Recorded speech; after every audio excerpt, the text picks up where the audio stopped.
The group of friends slowly entered the mountain, each step further away from the world they knew. The trail, steep and narrow, wound through gray rock, cut by deep fissures and rock formations that seemed to have been shaped by time, by invisible forces that defied understanding. The sky was covered in a thick fog, which obscured the sun, turning everything around in shades of gray and white.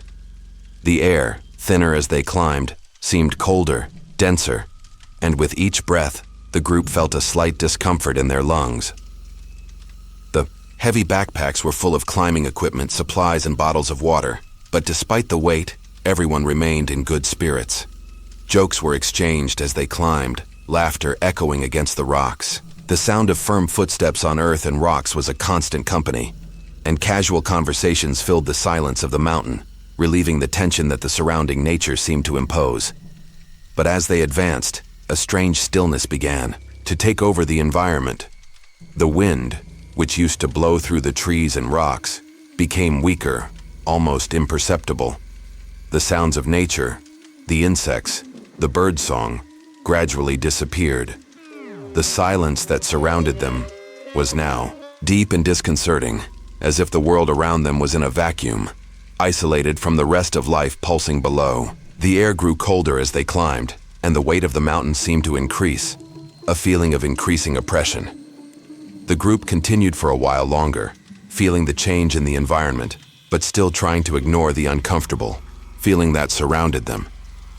They stopped for a few minutes to rest, drink water, and take some photos, maintaining the lightness that still held them together. But something wasn't right.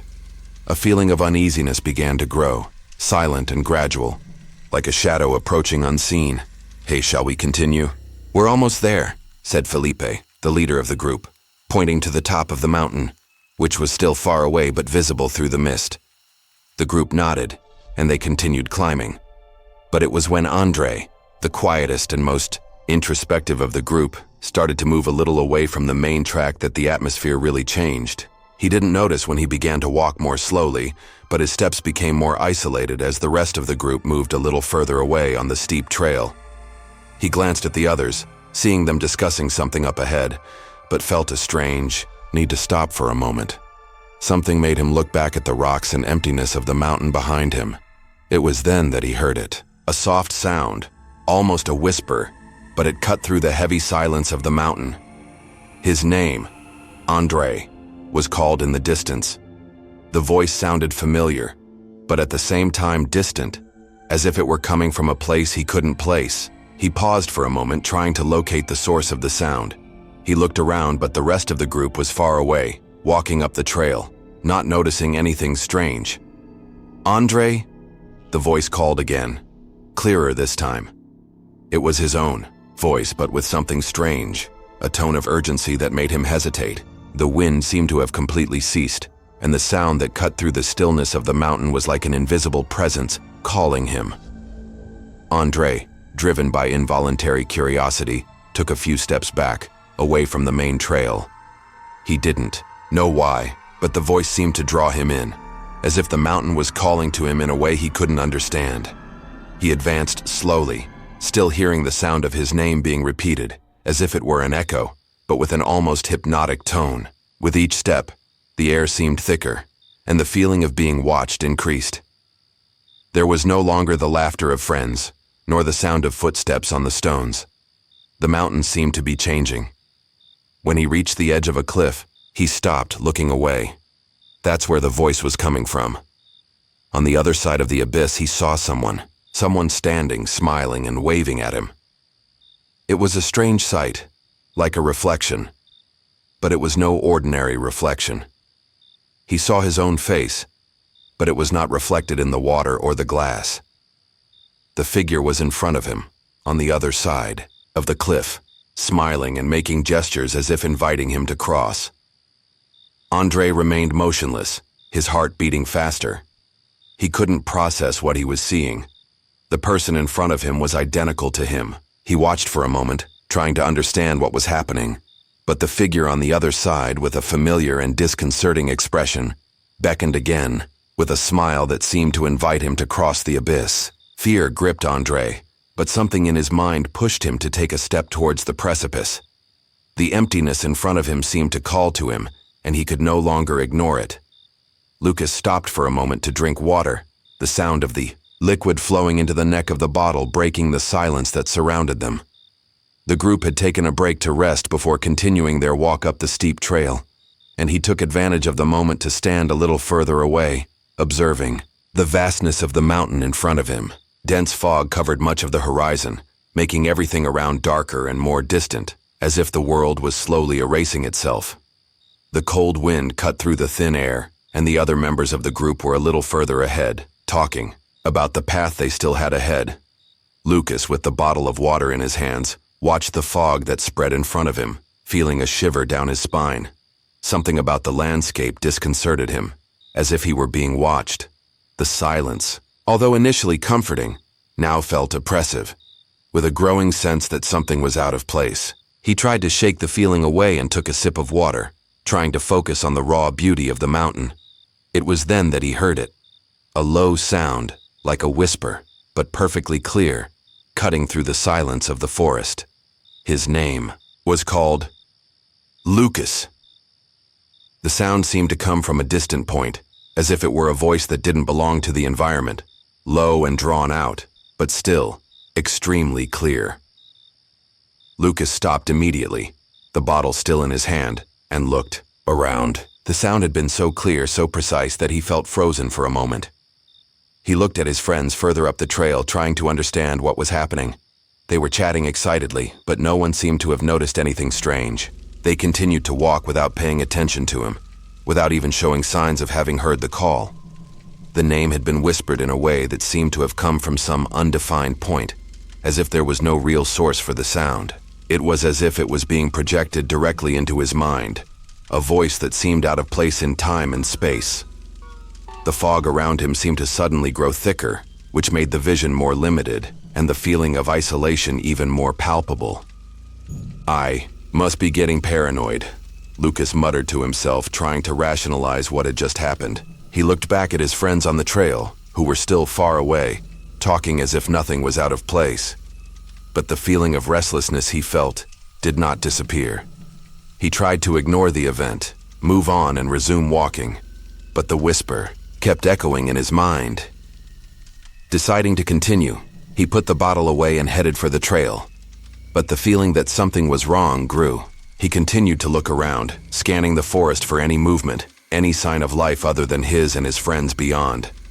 The call seemed to have been an illusion, a remnant of his tired imagination. But then, another detail made him stop again. As he walked, he noticed that the trees around him seemed darker than before. The once familiar shapes of the trees now seemed more distorted, more closed in, as if they were leaning in, watching him. He hurried to catch up with the others, but the sound of his breathing and hurried footsteps through the dry leaves began to merge with something else, something that seemed to be the sound of something or someone trying to follow his movements. Then, the sound was repeated, this time closer. "Lucas." The whisper was no longer coming from so far away. He no longer knew where the sound was coming from, but he knew he was no longer alone in the forest. The voice, low and slurred, seemed to move around him, tangled in the trees, as if trying to guide him somewhere he didn't want to go.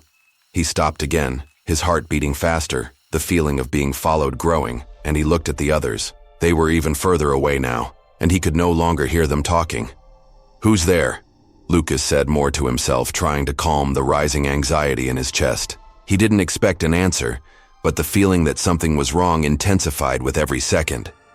The fog had thickened even more, and everything around him seemed to be becoming a blur of shadows and indistinct figures. Suddenly, he heard another sound, a sound that shouldn't have been there. Steps that didn't match yours. He looked around, but there was no one. Nothing moved in the shadows of the forest, but the footsteps continued, closer now. He was being followed. He knew that. "Lucas." The whisper again, but now much closer, more real, as if someone was there, right behind him. Fear gripped his body, and he looked behind him once more, expecting to see a figure in the fog. But instead, what he saw was something that made him freeze in fear. His own friends were far away, but their images were distorted. It wasn't the normal movement he was used to seeing. Something was very wrong, and he didn't know what to do. Without another word, Lucas turned and started running towards his friends. But the fear did not leave him, and the whispers continued to follow his footsteps, calling his name from an undefined point in the forest. The feeling of uneasiness only increased as Lucas headed towards the sound that called him. The environment around him seemed to close in, the forest denser, the fog thicker. His friends, now far away on the trail, continued talking, but Lucas felt as if he were being drawn into something he didn't understand. The sound of his own footsteps echoed in the void, but the whisper returned, even clearer. "Lucas." The voice seemed to come from somewhere deep, perhaps from the mountain itself, but it was now closer, more personal. The tone was the same as his, but with a slower, more drawn-out rhythm, as if trying to imitate the exact way of speaking, but with something more, a touch of artificiality that he couldn't explain. He stopped, his heart beating faster, the air now cold and heavy, difficult to breathe. He looked around, hoping to find someone, but all he saw was the empty trail and the dense forest. The fog made everything around him indistinct, and the feeling of being watched intensified. He could no longer ignore it. What was happening? Who was calling your name? Curiosity was stronger than fear. He didn't know what drove him, but something pushed him to follow the sound, to walk into the unknown. He knew something was wrong, but he couldn't resist. Step by step, he followed the voice until he approached the edge of a cliff. The ground, covered in moss and slippery rocks, gave way beneath his feet, but he didn't care. His mind was fixed on what was ahead, on what the voice had guided him to. When he looked the other way, something impossible happened. Among the mossy stones, he saw a figure. It was him, or at least it seemed to be. The figure was standing firm and motionless on the other side of the cliff. The man, or the image, was smiling strangely, a smile that was too calm, almost distant, without emotion, but with a softness that seemed to fit perfectly with the surrounding scenery. The smile wasn't the kind of expression Lucas was used to seeing on his own face. There was something disconcerting about it, as if it wasn't a genuine expression. The figure was looking at him, eyes fixed piercingly, but there was no rush, no sign of urgency. Just a slow, calculated smile, waving slowly as if inviting him to come closer. The image, identical to Lucas, seemed completely still and perfect. But Lucas's perception began to fail. He knew there couldn't be anyone there, not in a normal way. The cliff was impossible to reach, the rock on the other side offering no support for anyone to stand. The idea that he was seeing something that shouldn't exist sent a shiver down his spine. He tried to understand, but the words wouldn't come. His mind was in complete turmoil, as if he was in a state between dream and reality. How could this be possible? What was that image? It was him, but it couldn't be. He took a step forward, more curious than ever, but panic was beginning to overtake him. His breathing quickened, but his feet seemed to move on their own, as if the mountain itself was pulling him closer to the figure. He wanted to run back to his friends, call for help, but he couldn't take his eyes off it. "Lucas." The voice again, this time coming from his own throat, but it wasn't him who spoke. The figure on the other side of the cliff repeated his name in a perfectly synchronized cadence. The sound did not come from the figure, but seemed to be an extension of Lucas's own voice. It was as if he had somehow lost himself in the space between the two worlds, as if his identity was distorting, fragmenting before his very eyes. The figure smiled more now, the smile widening, but in a way that made him more uncomfortable. What was happening? He was starting to lose himself. Words were starting to fail him. His mind tried to rationalize the scene, but there was no more logic. It was as if the space between him and the figure was closing, as if he were being sucked into that empty smile, that unsettling image. With tremendous effort, Lucas tried to move away from the edge of the cliff, but something was holding him back. He couldn't move. His body seemed paralyzed at the sight of himself on the other side, standing still, smiling. He no longer knew what he was seeing. Was it a reflection of himself, or was it something worse? Something that had come from another dimension, another reality, The figure's eyes, identical to his own, began to glow with an almost supernatural intensity. The smile widened even more, but there was no joy in it. It was an expression of understanding, as if he knew something he hadn't yet discovered. Something that was slowly consuming him. "Come," the figure whispered in a voice that seemed to come from within his own mind. "You know who I am." But when he tried to move away, the feeling of being pulled towards that other being intensified. He couldn't fight it anymore. The abyss in front of him seemed to open even wider, and the figure's smile became a presence that attracted him, an invisible force that was consuming him without him being able to do anything. And, as the fog filled, the air and the wind intensified, Lucas finally lost himself in the void of the abyss, disappearing from sight. The air around Lucas felt denser, heavier, as if the mountain's atmosphere had transformed into something denser, more oppressive. The silence around him became increasingly immense, and he could feel the pressure on his ears, as if the sound of nature was being extinguished, erased by some invisible force. The thick fog that shrouded the mountain now seemed thicker, enveloping every bit of his perception, making everything around him even more unreal. His vision was fixed on the figure in front of him, the image of himself, the other Luke. He was standing there on the other side of the cliff, with his eyes fixed on Lucas, his smile still there, unmoving, and his hand still raised in a slow wave. The figure's face reflected his own expression, but there was something very wrong about its stillness. It was as if he wasn't just a copy, but something deeper, more ancient, as if he had an essence of his own that didn't belong there. Lucas tried for the first time to call out to his friends. His voice cracked, however, as if the words were lost in the air before getting anywhere. He screamed again, louder, but the sound simply disappeared, swallowed by the emptiness of the mountain. There was no echo. The silence was complete, absolute, and he didn't know how to react to it. The call went unanswered, and he realized that the mountain around him had closed in, as if the earth itself had cut him off from the real world. He tried to take a step back, anxiety rising within him. He looked again at the other Lucas, who still remained there, motionless. But now something was moving. The copy was no longer where it was before. His eyes blinked, and when he opened them again, the figure was closer to the edge of the cliff, closer to the abyss. The smile was still there, but the expression was no longer in line with his own, as if the other Lucas had distorted himself in some way. He could no longer ignore the growing feeling that reality was distorting in front of him. Every movement, every gesture of the copy was like a distorted reflection, as if the line between the real and the reflection was erasing. Lucas felt a cold, icy sensation run down his spine. He blinked once again with an almost involuntary movement, and when he opened his eyes, the copy was already closer. Now the smile was wider, almost as if he was waiting for a moment, a kind of silent invitation. The figure lifted its lips, but made no sound. The movement of the lips was clear enough for Lucas to understand what was being said, even without hearing a word. "Come and see," Lucas read on the copy's lips.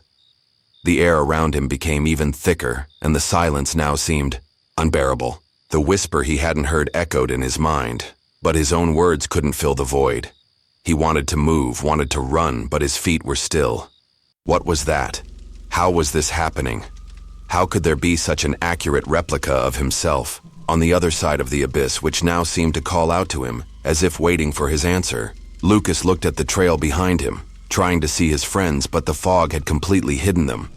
They were far away, far enough away not to hear his voice, far enough away not to know what was happening there. The mountain had swallowed him. The environment was becoming a prison, and the figure in front of him was more real than ever. The copy of the other Lucas now seemed more alive than himself. Each movement was with more precision, more intensity.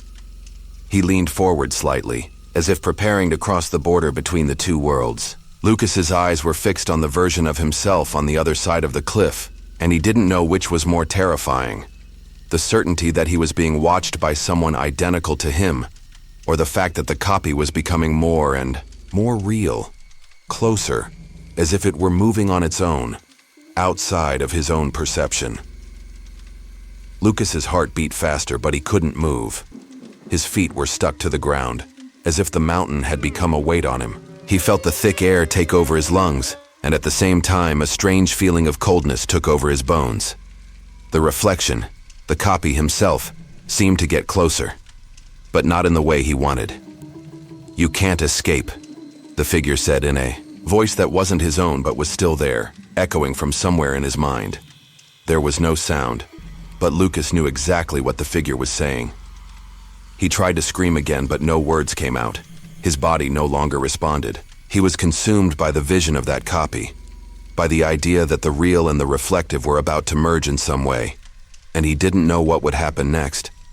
The copy smiled even more intensely, but it was not a happy smile. It was a smile that indicated that something much worse was coming. A feeling of helplessness washed over Lucas as he watched the copy cross the edge of the cliff. He could no longer clearly see what was happening, but he knew something was about to change permanently, and with that, the mountain, which before seemed immense and impassable, seemed to swallow everything, including him. Lucas tried to step back, but the ground seemed to have transformed into something more solid, more present. His feet were firmly anchored to the ground, as if an invisible force was pulling him towards the edge of the cliff. The air was thicker, heavier, and he felt a growing pressure in his ears, as if he were sinking into a deep, silent dive. The buzzing started low, almost imperceptible, but soon intensified, growing until it became almost unbearable. It was a soft, continuous sound, something that seemed to come from within his own mind, as if his perception was disintegrating, being filled by something he couldn't understand. With his vision blurred and the feeling of discomfort growing, Lucas looked back to the other side of the cliff, at the figure that had called him. And now, what he saw was even more impossible. There was no longer just a figure in front of him. There were several, all on the edge, all similar to him, but with subtle, almost imperceptible variations, as if they were copies of himself, but with something distorted. Some with slightly different haircuts, others with clothes he didn't remember wearing. The once ordinary eyes were now deep and empty, as if the essence of life had been taken from them, and yet they were there, all waving, all smiling. Each of the figures watched him, as if they knew exactly what he was thinking. Each smile was disconcerting, empty, but at the same time, inevitably familiar. They didn't seem to be moving, but rather waiting, as if waiting for some sign from him. The feeling of being watched intensified, becoming more oppressive by the second. Lucas tried to look away, but he couldn't. His eyes were fixed on those figures that imitated him almost perfectly, but with something distorted, something that wasn't right. It can't be, Lucas thought, feeling his mind give in to that untenable vision. But the ringing in his ears became stronger, more painful, as if he were being pulled into those copies, into that void that surrounded them. The ground seemed to tremble beneath his feet, and the previously cloudy sky was now completely obscured. Figures on the edge of the cliff began to approach, still smiling, still waving. What did they want? What was the reason they were there, reflecting their own image in a way that didn't make sense? The feeling of panic began to take over Lucas. He tried to retreat further, but the ground seemed to swallow him, and the ringing in his ears left him dazed, unable to concentrate. He felt like he was losing control, that everything was out of his reach. The figures in front of him continued to move, not physically, but through some invisible force that seemed to go beyond space and time. Each of their smiles seemed like an invitation to a destiny he didn't understand, but which attracted him irresistibly. He tried to call out to his friends, but his voice sounded weak, powerless, and the pressure in his ears intensified, drowning out any sound he might have made. He was in a kind of silent prison, surrounded by copies of himself, by figures who smiled coldly and distantly, as if they knew something he didn't. And he couldn't run away anymore. He couldn't go back. The force that kept him pinned to the edge of the cliff seemed to have strengthened, making it impossible to take a step back. He was trapped, surrounded by himself, in a place where the rules of reality no longer made sense. The buzzing was now unbearable, a growing pressure in his eye, head, as if his mind was being squeezed by a force greater than himself. He no longer knew if he was awake or if he was trapped in some kind of nightmare. The sound, the smiles, the figures, everything seemed to merge into a single sensation, that of being consumed by something he couldn't understand. Every second dragged on, every moment seemed like an eternity, and he was in the middle of it, all helpless. Heart pounding, Lucas looked at the edge of the cliff one last time. The figures continued to wave, continued to smile, their expressions increasingly distorted, more empty. And it was then that he saw something that made him lose what little sanity he had left. One of the figures, the closest one, looked directly at him, its eyes empty and piercing. And then, she didn't just smile. She took a step forward without hesitation, and the abyss in front of her seemed to open even wider, as if the laws of physics and reality meant nothing anymore. The copy of Lucas, with the cold and empty smile, took a step further. And at that moment, Lucas understood. He was stuck in that cycle. He was being watched, and somehow he was the one condemning himself to this fate. The truth came out crushingly. He wasn't just being watched by the figures around him. He was, in effect, becoming part of that scene, a part of the cycle that could never end. And when the copy of Lucas took the last step into the void, Lucas felt the ground give way completely, and the reality around him shatter. Fear gripped Lucas with an intensity he had never experienced before. He was at the edge of the abyss, about to be swallowed by a bottomless void, when his foot slipped lightly on the damp rock. His body stretched forward, and he saw the void below, a dense and infinite darkness. He tried to hold on, but the feeling of imminent fall seemed stronger than gravity itself. His legs were shaking uncontrollably, and his heart was racing in his chest, as if it were the last beat before the definitive fall.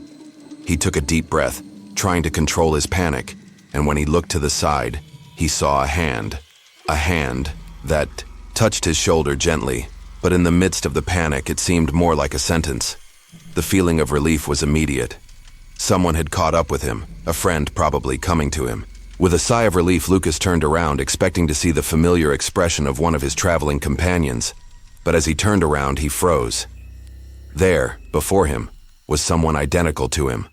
The face was the same. The clothes were the same. But something was terribly wrong. The version before Luke lacked the vigor of his own body. His eyes were deeper, as if they carried the weight of a time that Lucas had not lived through. The expression on the double's face was marked, tired, as if he had already witnessed what he was still experiencing, as if he was destined to be there, at that exact moment. Lucas opened his mouth to scream, but no words came out. The feeling of shock had paralyzed him. He tried to speak, but his voice was lost in his throat, swallowed by the enormity of what he was seeing. The doppelganger, with a face identical to his own, looked at him with a faint but strange smile, an expression void of any genuine emotion. Then, with frightening calm, he spoke. Her voice was exactly like Lucas's, but there was something about it that made him shudder, something that seemed more distant, more like an echo than a genuine sound. "I've been here before." The words echoed across the mountain, as if time had somehow bent, as if the past and future had become impossibly intertwined. Lucas wanted to move away, he wanted to scream, but his body was trapped, as if the mountain itself had immobilized him. The air was heavy around him, and the feeling of being watched increased even more, as if the entire universe had focused on that moment. Before Lucas could react, the copy moved even closer. He didn't say a word, but suddenly, the double's hand moved, quickly and firmly covering Lucas's mouth. The sensation was like sudden death, the pressure of the hand against his lips forcing him into silence. He tried to fight, tried to break free, but his strength was superhuman, and his own reflection held him with a firmness that seemed to come from a deep, ancient place. Lucas tried to scream, but his voice didn't come out. The copy, with an empty and penetrating look, just watched, keeping his hand on Lucas's lips. He was completely transfixed by the presence of that being, a version of himself, but with a purpose he couldn't understand. The copy watched him with an intensity that left him speechless. With every second that passed, Lucas felt like he was sinking further into that space. Time seemed distorted, as if he was trapped in an endless loop. He wanted to ask what was happening, what this being wanted from him, but the words just wouldn't come. He could no longer process anything around him. The copy in front of him was no longer just a reflection. It was a version of him, but with the same expression he feared. An expression of someone who had already been through something he still didn't understand. Finally, the copy slowly removed Lucas's hand, but its gaze still remained fixed on him, as if saying everything without words. The silence that enveloped them seemed increasingly heavy, more impenetrable. The space around him was getting dark, the shadows of the trees stretching out like tentacles, and Lucas felt that he could no longer escape from that place. "You already know what's going to happen," said the copy in the same voice as Lucas, but this time the words were loaded with weight, as if he already knew the end of that story. "You can't escape." The words reverberated in his mind, and Lucas felt a rising wave of panic. He knew he was trapped somehow, but he still didn't understand how or why. What did that mean? How could he be so similar to that being, and why was he being confronted by his own image? Without further explanation, the copy slowly walked away, without ever looking away from Lucas. With every step I took, the atmosphere seemed to grow more oppressive. The air was thicker, the forest darker. And when he looked again at the cliff in front of him, the void seemed to have expanded even further, as if everything around him was disintegrating. The copy finally disappeared into the fog, leaving Lucas alone again. But he knew something inside him had changed. He was now more aware of his own presence, more aware of the emptiness that surrounded him.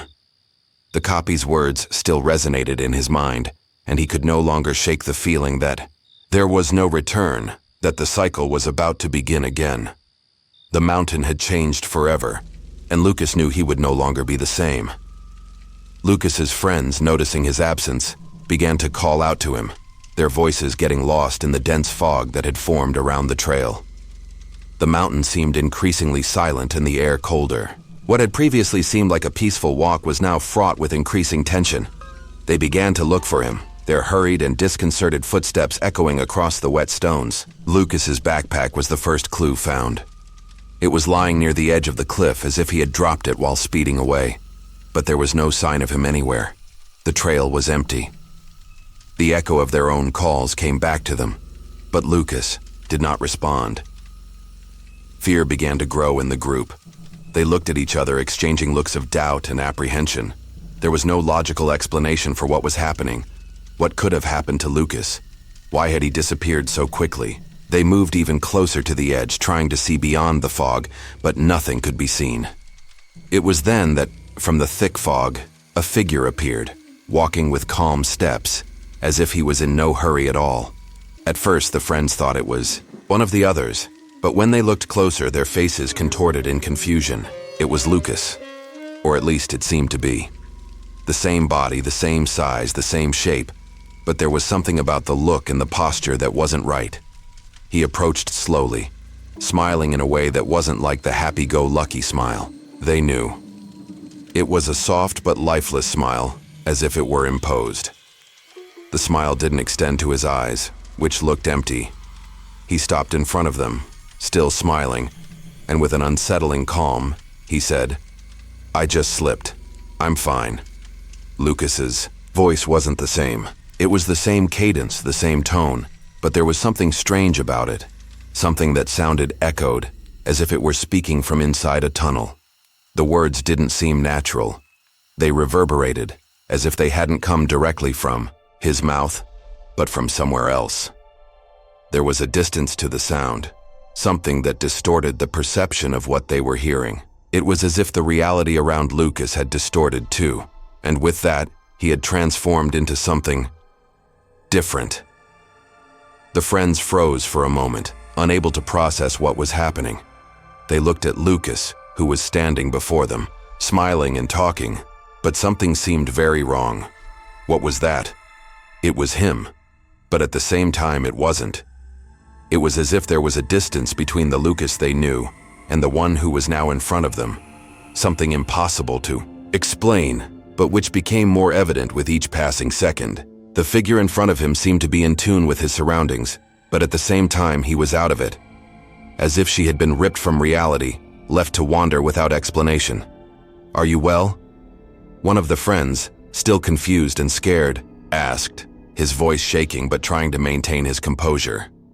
He took a step forward, but Lucas just smiled more forcefully, as if he was waiting for them to question him. But upon looking closer, something even more disconcerting happened. They noticed that Lucas's appearance seemed slightly different. His hair was a little messier, his face was paler than usual, and his eyes didn't reflect what his friends knew. There was something about them that seemed distant, as if he were watching them from a much deeper, more distant place. And as he continued to smile, the air around him seemed to become even heavier, as if space itself was distorting. "You didn't seem like that," said another friend, his voice wavering. He looked around, looking for any logical explanation, but found none. The tension in the air grew, becoming almost palpable. Something was terribly wrong. Lucas didn't seem like himself anymore, and with every second that passed, he became more distant. The smile that once seemed merely disconcerting now seemed threatening. The words that came out of his mouth didn't match the way he would normally speak. They sounded like a simulation, an exact imitation of his voice, but empty, emotionless. Not knowing what to do, his friends backed away a little, still looking at him with fear and confusion. They didn't know if they were looking at the real Lucas or a distorted version of him, a reflection of something that was no longer real. "Lucas, what happened?" one of the friends asked, his voice now shaking. He tried to understand, but the answers didn't come. And Lucas's smile was still there, impassive, as if he no longer knew what was real. The answer Lucas gave was simple, but it was enough to leave them paralyzed. "I'm here now," he said in his familiar voice, but in a way that made his friends wonder if this was really Lucas, or just a shadow of him, an older, tired version of himself. They didn't know what to do. Fear and confusion paralyzed them, and as they looked at him, the trees around them seemed to close in, the sound of nature disappearing again, as if the mountain was swallowing them. And at that moment, the truth became clear to his friends. Lucas was no longer there. Something else was before them. Something that disguised itself as Lucas, but was no longer him. And whatever it was now with them, smiling and waiting, while the mountain remained silent and eternal. The descent from the mountain was silent. Lucas, now standing between them, walked with an unsettling calm. His steps were steady, measured, as if each movement was meticulously calculated. His friends watched him closely, but they didn't dare ask questions. They felt uncomfortable in his presence, as if something was still wrong, something they couldn't fully understand. Whatever it was, the Lucas in front of them was no longer the same. There was a subtle distortion in his presence, a feeling that he no longer belonged to that group, that moment, that reality. The cold wind blew toward them, and the shadows of the trees stretched, lengthening as the sun began to set. The sky was tinged with orange and red, but the light seemed to fade faster than usual. As they walked towards the base of the mountain, the group noticed that Lucas never looked back, never made any sign of acknowledging the others. He walked forward, his eyes fixed straight ahead, and the expression on his face never changed. But one of the friends, more attentive to the behavior, noticed something strange.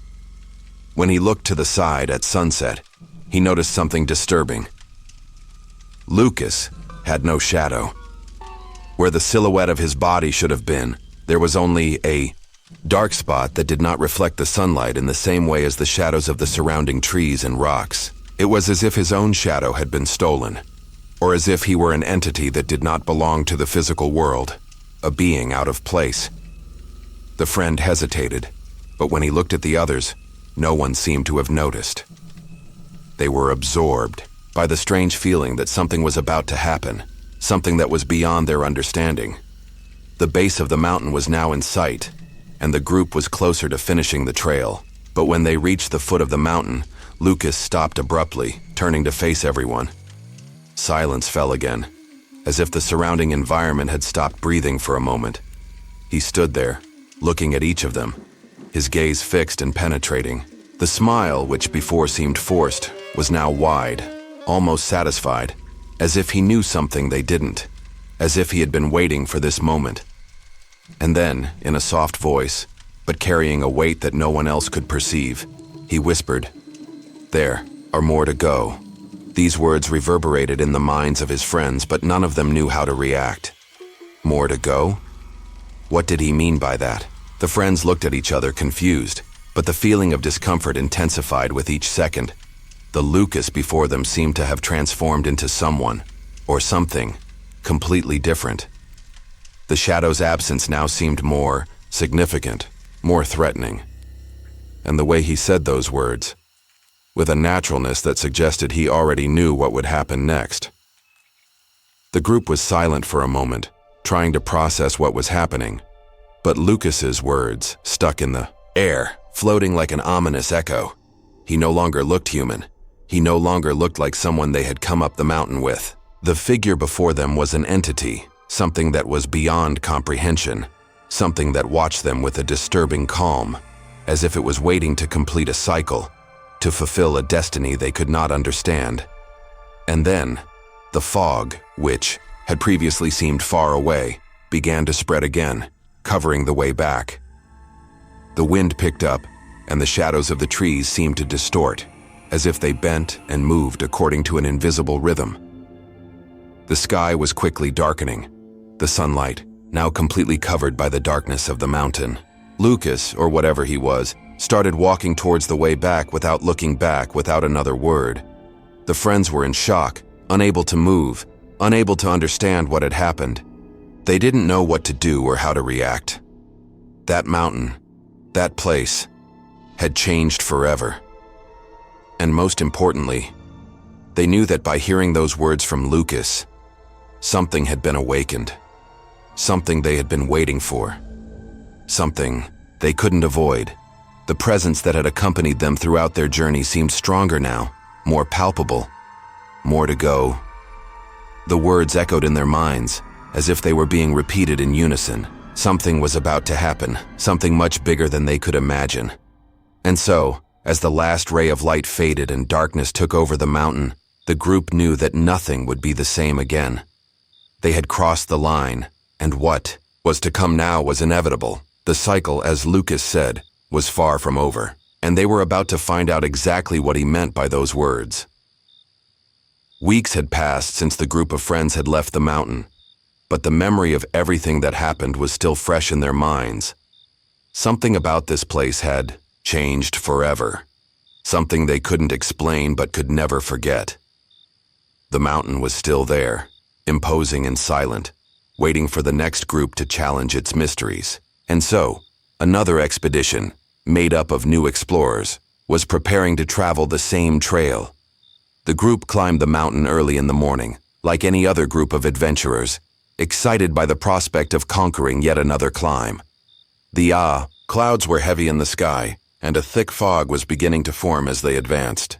The steps were steady, and the conversations were lively, until one of the members, a man named Raphael, decided to move a little away from the main trail to take a photo. He wanted to capture the landscape in all its grandeur, the towering trees, the looming mountain, the emptiness of fog covering the valley below. Raphael moved further away from the group, going to the edge of the cliff, where the view was wider. He adjusted the camera and prepared to take the perfect photo, but as he stood there, a strange feeling came over him. The silence around was profound, but somehow even more unsettling. He looked back, hoping to see his friends, but they were too far away for him to see them clearly. It was then that, in the midst of the silence, he heard something, your name. Raphael. The voice seemed to come from the wind, soft, almost like a distant whisper. Raphael frowned. He thought for a moment that he was hearing things. Maybe it's just the wind, he thought to himself. But then he heard it again. Raphael. The sound came from somewhere behind him, but no one was there. There was no one close enough to be calling his name. The air became heavy, as if the mountain itself was watching him. Raphael looked at the cliff in front of him, and the feeling of discomfort intensified. He spun around quickly, looking for his friends. But the vision he saw made him stop breathing. At the edge of the cliff, in a place where no one had been moments before, stood a figure. A silhouette. The figure seemed to be standing still, watching him. And for a second, Raphael had the feeling that that figure was calling him, waving one hand in a familiar gesture. But it wasn't someone he recognized. There was no real movement, but the image was there, motionless, with a strange and enigmatic smile. Something seemed out of place, but Raphael didn't know what it was. He aimed the camera, but before he could record the image, the figure began to disappear into the mist, as if it were being sucked into the mountain itself. Raphael, now with his heart racing, looked back, trying to find a logical explanation. But his eyes fixed on something even more disturbing. There, deep in the mist, he saw several figures, some indistinct, others a little clearer. They were copies of people, of faces he didn't know, but that looked strangely like him and his friends. They were there, motionless, watching. And the feeling that he was being watched intensified. Fear took over Raphael. He didn't know what was happening, but something was wrong. The copies were smiling, but the smile wasn't one of welcome. It was a smile that indicated that they were waiting for something, or rather, someone. The camera was still in his hands. He pressed the button to take a photo, but as the camera recorded the scene, a cold feeling took over his body. He felt like he was trapped, like he was being watched not just by the others, but by something much deeper, more ancient, something that hid in the shadows of the mountain. He didn't understand what those figures wanted, nor why they were there, but he knew that somehow he was being dragged towards a destiny he didn't understand.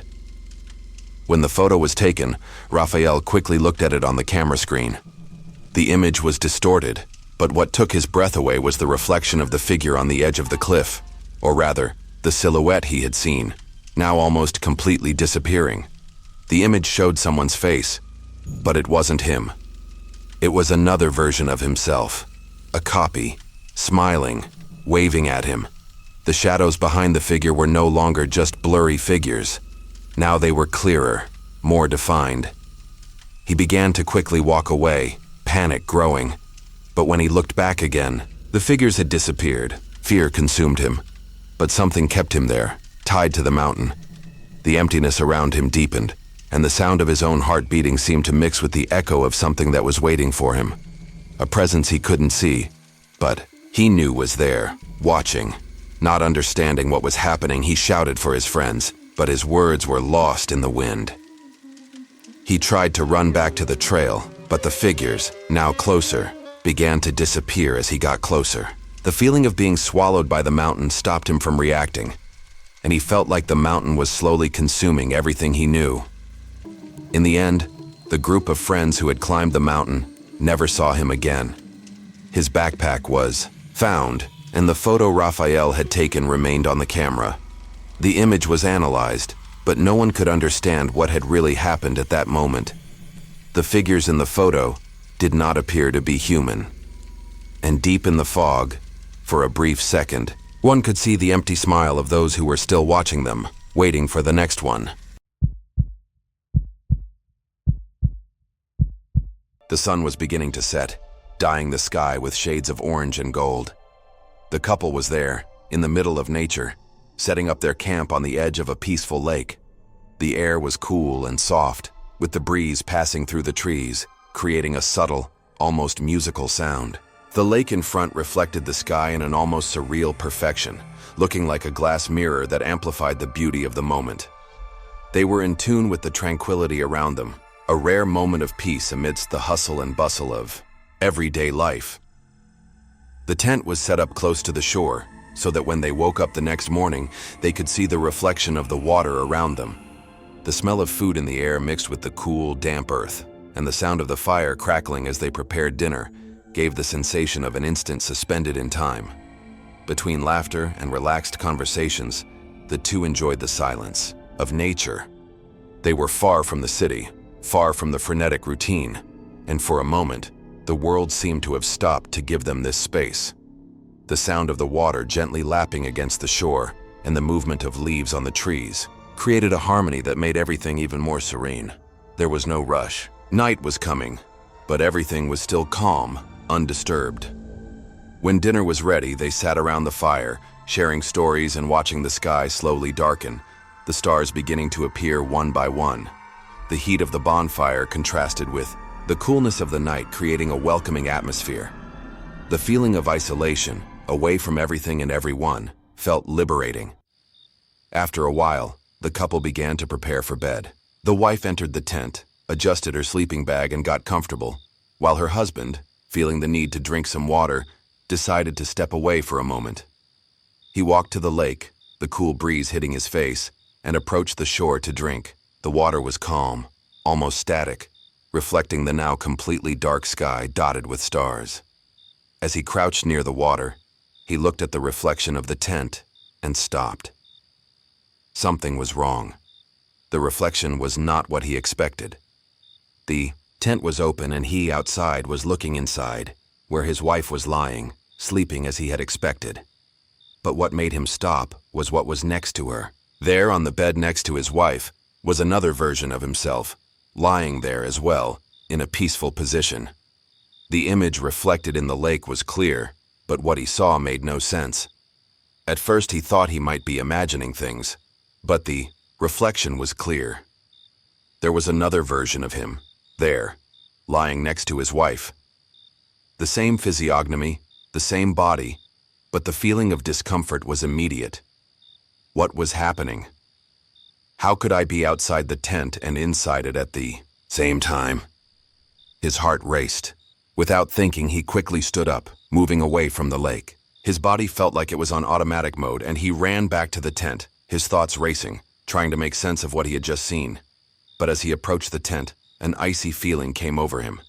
He didn't want to believe what he was seeing, but the image still remained vivid in his mind. When he finally entered the tent, his gaze met his wife's. She was sitting up, wide-eyed, fixed on him, an expression of confusion and fear on her face. The soft light of the lantern illuminated their faces, and contrary to what he expected, there was no welcome or relief. She looked at him with a disconcerting expression, asking, "Why were you watching me outside?" Her words were like an electric shock. He froze, mind blank for a moment. He was there, in the tent, in front of her, but his wife wasn't smiling. It wasn't calm. She was scared, and the question she had asked echoed in her mind, unanswered. What do you mean he was outside? He was there, with her, inside the tent. But she seemed so real, so alarmed, as if she had seen something he hadn't. He tried to speak, to explain, but he couldn't form words. A feeling of strangeness enveloped him, as if the reality around him was distorting, as if time, space, and even his own perceptions were being manipulated in ways he couldn't understand. He looked at his wife, trying to understand, but doubt and fear spread throughout the room, as if the air inside the tent had become heavier. What did that mean? How to explain what he had seen in the reflection of the water? Why was the version of himself there, lying next to her? The wife, now even more scared, didn't know what to think. The scene he had witnessed outside the tent seemed so impossible, so surreal. They were there, alone, or at least he believed so. But the tension in the air was palpable, and he felt there was something much deeper going on, something that was beyond what he could perceive. Silence enveloped them as he tried to understand, but the words were lost in the confusion. He knew something had happened, something very strange, something that defied logic and reason. And as the night continued outside, the mystery of the water reflecting what shouldn't be, the silence hung, waiting for answers he might never have. During the early hours of the morning, the silence in the forest was profound and absolute. The sky was clear, dotted with stars, and the full moon softly illuminated the damp earth. The man woke up thirsty, with an almost unbearable desire to drink water. But he didn't want to wake his wife, who was sleeping peacefully next to him in the tent. He stood up slowly, trying not to make any noise. The cold of the night seemed to penetrate his skin, but he didn't care. His only concern was drinking water without disturbing her sleep. He picked up the flashlight, but soon decided to turn it off. The dim light could wake her up, and the surrounding environment was already sufficiently illuminated by the soft moonlight. With careful steps, he walked out of the tent, feeling the wet grass beneath his feet and hearing the distant sound of leaves moving in the breeze. The night was calm, but the silence was unsettling. The only thing he could hear was his breathing and the sound of his own muffled footsteps on the soft ground. As you got closer to the lake, the scenery became even more peaceful. The lake, with its calm waters, reflected the night sky perfectly, like a giant mirror. The image was almost magical, so serene that it looked like a painting without distortions. He moved closer to the shore, feeling relaxed at the beauty of the place. The stillness of the lake made the surrounding darkness seem softer, less threatening. He slowly crouched at the water's edge, preparing to drink. The breeze, now almost non-existent, caused the leaves of the surrounding trees to move gently, creating an almost imperceptible sound. He bent down to reach the water, but as he prepared to drink, something strange happened. His eyes fixed on the reflection of the tent and the surrounding area in the lake. The reflected image was perfectly in sync with reality, until he noticed something. In the reflection, his wife was still sleeping inside the tent. But next, to her, there was a second figure, an exact copy of him lying in the same position. He blinked, craning his neck to make sure he was seeing it correctly. The image reflected in the lake showed himself, perfectly aligned next to his wife, lying with his eyes closed as if he were sleeping too. The same expression on the face, the same position, everything the same. A feeling of discomfort came over him. How could this be possible? He was standing next to the lake, but in the reflection, he was in the tent, lying next to it, as if he himself was a copy. He looked back, checking the tent, but everything was in order. His wife was still sleeping peacefully, not realizing what he was seeing. He crouched down a little more, trying to understand what was happening. But the reflection didn't change. His copy looked as real as the image reflected from the water itself. He put his hand to his forehead, as if trying to shake off what he had just seen. But the scene was still there, fixed and clear on the surface of the lake. Something was wrong, and he felt it deeply. The feeling of being watched enveloped him. But how could this be? He was there looking at the lake, but the reflection seemed not to be his. What disturbed him most was the feeling that there was something more there. It wasn't just the reflection. It was as if the lake was showing him something from the future, or perhaps something from the past, something he didn't yet understand. He moved slightly away from the water, trying to shake off the thoughts that were beginning to form in his mind. But something was pulling him back towards the lake. He looked at his reflection once again and realized that, even though he had moved away from the lake, the figure inside the tent remained motionless with the same posture, exactly like him. His heart beat faster. He knew something wasn't right, but he couldn't put his finger on it.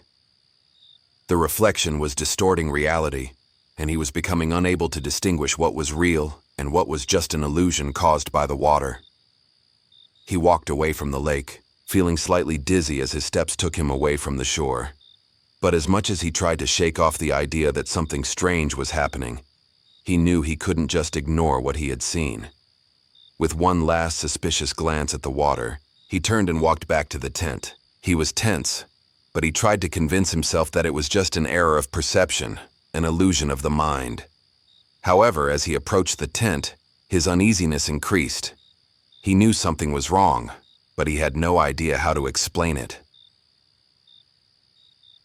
Upon entering the tent, he crouched down to lie down next to his wife, still trying to collect his thoughts. When he lay down, he closed his eyes, trying to convince himself that what he had seen was nothing more than an illusion of the mind.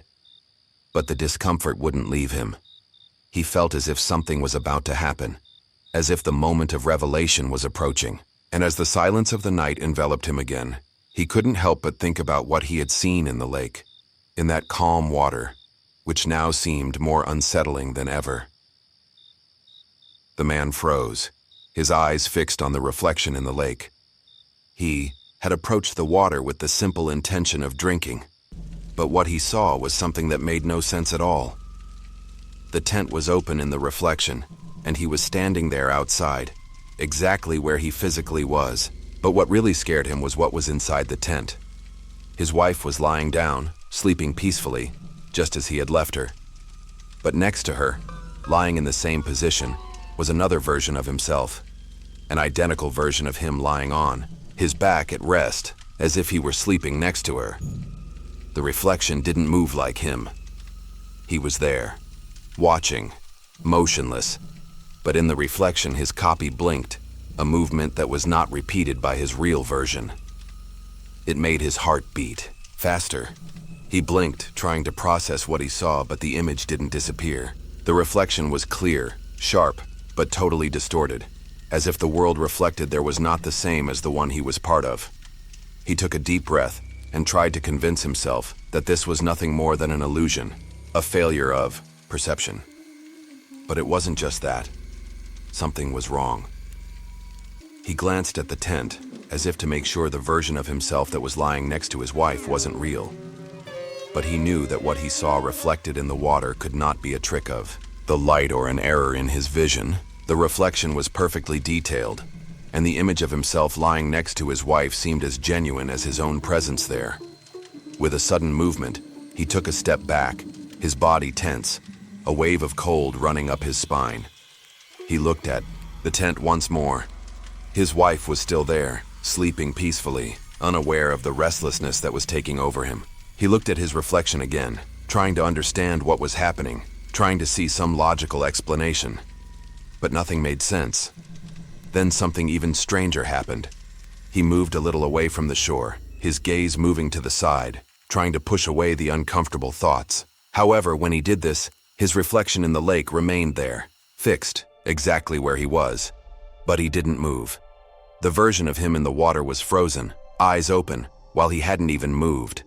The reflection was watching him, while he was paralyzed. He tried to move, but the reflex didn't immediately follow. He crouched down, his body shaking a little. He couldn't process what was happening. No matter how hard he tried, he couldn't get his mind to accept what he was seeing. Logic, reality, everything seemed to disintegrate before him. No matter how hard he tried, the words couldn't come out. He was stuck in a moment where his mind was refusing to accept any rational explanation. And then, the reflection flickered. Again. But he didn't blink. The version of him in the water was smiling now, a smile he didn't make. He tried to move further away, but he couldn't. The smile in the reflection wasn't his. It was something more sinister, something that seemed to be aware of what he was feeling, something that seemed to mock him. In the next moment, he moved away from the water with a growing sense of panic. He didn't know how to explain it. He started walking towards the tent, his mind trying desperately to come up with an explanation. Any explanation, but nothing made sense. He felt a growing pressure in his chest, as if reality around him was crumbling. His vision was blurred, as if the surrounding fog was invading his thoughts. When he entered the tent, his wife was still there, quietly, sleeping. But the feeling that something was wrong didn't go away. He felt as if he had crossed an invisible line, a line that separated him from what was real. But his wife didn't seem to notice anything. She was calm, unaware of the confusion that was going on inside him. He sat down next to her, but couldn't rest. He felt trapped, like there was something else going on in the universe around him, something he couldn't understand, but was now deeply connected to him. The night continued its silent march, but for him, everything had changed. What he had seen in the lake, the reflection that shouldn't exist, was still in his mind. There was no logical explanation, but he knew something terrible was about to happen, something that was far beyond what he imagined, something that was reflected now, not just in the water, but inside his own mind. And as he looked at his wife, still sleeping next to him, he couldn't help but think of something. That copy of himself lying next to her in the water. What did it mean? Who was that being? Or what was that presence? He didn't know. But he knew that whatever it was, he wouldn't leave him alone. No more. The man quickly walked away from the lake, his heart beating wildly. He felt the weight of what he had just witnessed, something he couldn't understand and his mind refused to accept. His feet dragged across the wet earth, but the feeling of discomfort followed him like a shadow. He looked back, hoping the vision of the reflection would disappear, but the image didn't. The reflection was still there, fixed, watching him, as if stuck in place, as if the lake had captured his essence and refused to let go. The reflection did not disappear with his movement. No matter how far he moved away, what was reflected in the water remained intact. His figure was there, standing in the same position, his eyes fixed and intense, still watching.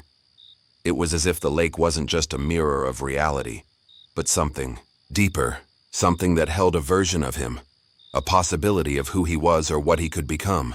Whatever it wasn't just a reflection. The lake seemed to hold a part of the future, or perhaps a version of the past, something that tied him to it in ways he couldn't understand. Mist, which had previously been distant, began to form. On the surface of the water, a thin layer that slowly spread, as if the air itself was being absorbed by the lake. But the reflection was not affected by the fog. The image of his figure, still standing at the water's edge, remained sharp and clear, as if frozen in time, while the fog around him seemed to make no difference. The water was calm, but the sensation of something moving within it disturbed him even more. The silence around him grew thicker, the weight of the night now squeezing his mind. He sat in the dirt, hands shaking as he tried to process what was happening. How did the image still remain there, as if the lake had the power to keep something trapped?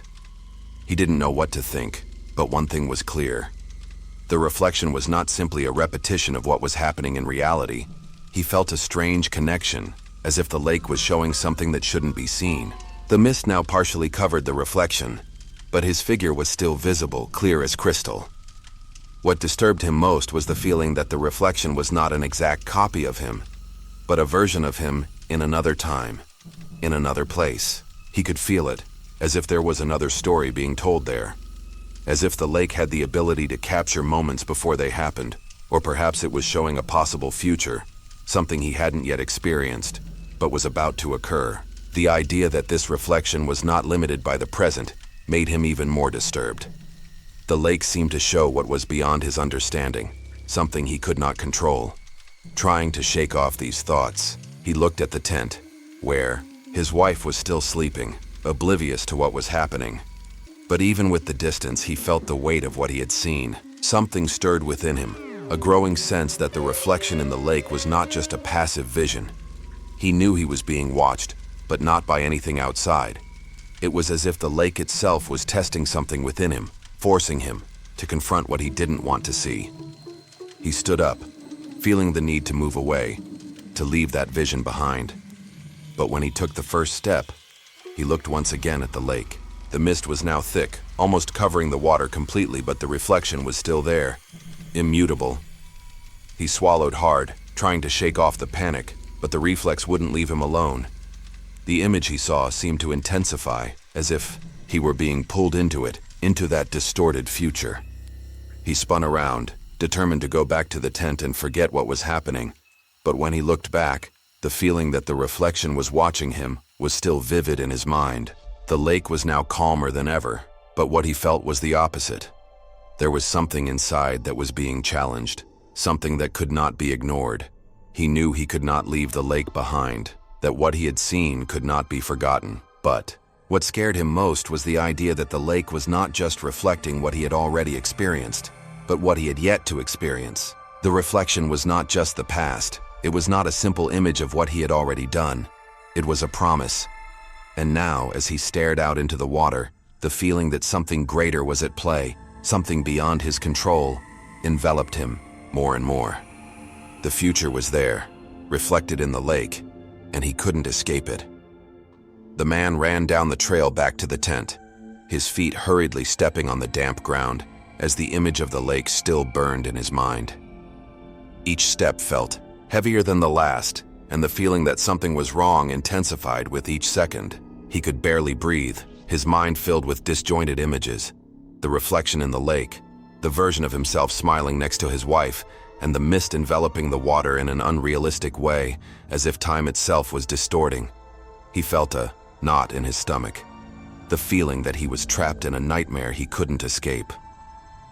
When he finally reached the tent, he didn't hesitate. He opened the zipper in a hurry, the sound of the fabric being torn apart by the opening cutting through the silence of the night. He walked in, expecting to find his wife still asleep, but instead she was sitting in the tent, her eyes wide, fixed on him, as if she had been waiting for him. She wasn't smiling. Instead, her expression was filled with confusion and fear, as if she had felt something strange too, something he couldn't understand. She stepped back a little when she saw him enter, her eyes still fixed on him, and a look of growing concern took over her face. "Why were you watching me outside just a few minutes ago?" she asked, her voice shaking slightly as if she had just woken up from a nightmare. "You didn't answer when I called." Her words fell on him like a weight. He froze, his mind trying to process what was happening, but nothing made sense. He watched her for a moment, confused, trying to understand what she meant. He knew. She wasn't outside, but she seemed so sure of what she was saying. He couldn't form a clear answer. His mind was in a state of total confusion. He tried to speak, but the words failed him, and no sentence seemed cohesive. What she had said didn't make sense. He was inside the tent, in front of her. But she saw him as if he were outside, watching her. How could this be possible? How could she have realized something he didn't know, something he hadn't done?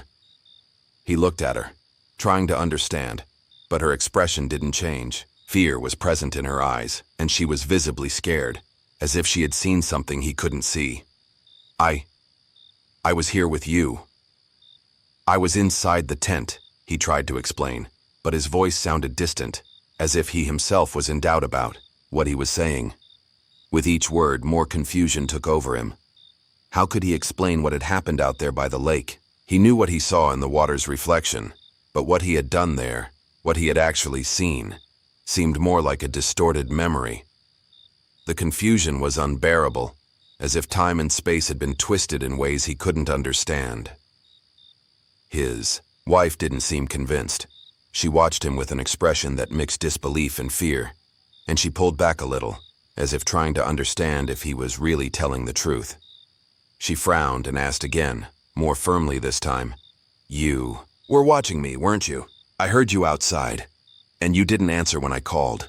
He tried once again to explain, but again he was unable to put together a coherent sentence. His voice cracked, and he felt more distant from everything around him.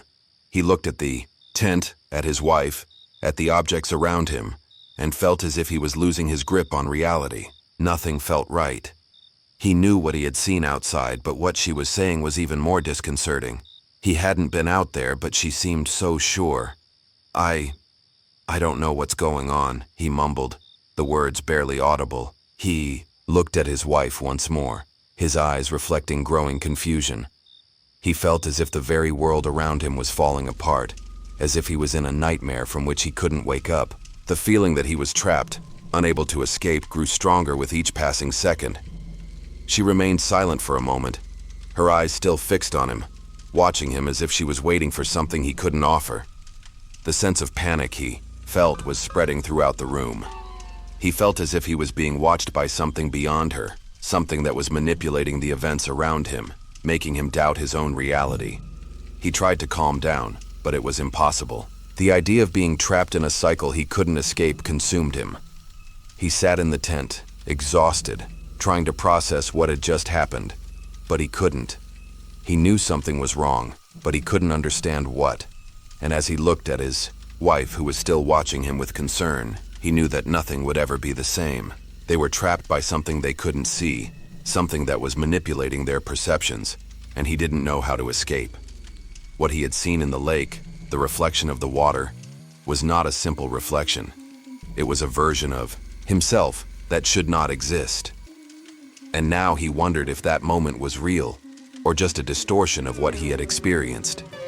She watched him with a mixed expression of fear and confusion.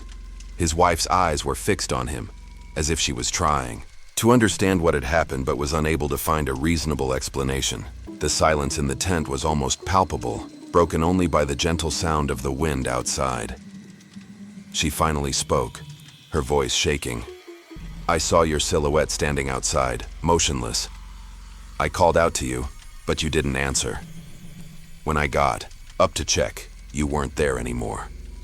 These words terrified the man more than anything before. He looked at his wife, searching for any indication that this was all a joke or an error in perception. But the seriousness on her face indicated that she truly believed what she was saying. He felt his heart racing, a feeling of helplessness growing inside him. How could this have happened? He was there with her, inside the tent. But she said she saw something different. He stood up slowly, his body tense, his mind trying to process what he had just heard. He looked around, but nothing seemed out of place. Everything seemed normal. But there was an oppressive feeling in the air. He bent down and picked up the water canteen, thinking about taking a drink to try and calm down. But when he held it, he noticed something strange. The canteen was wet. The liquid looked fresh, as if someone had recently used it.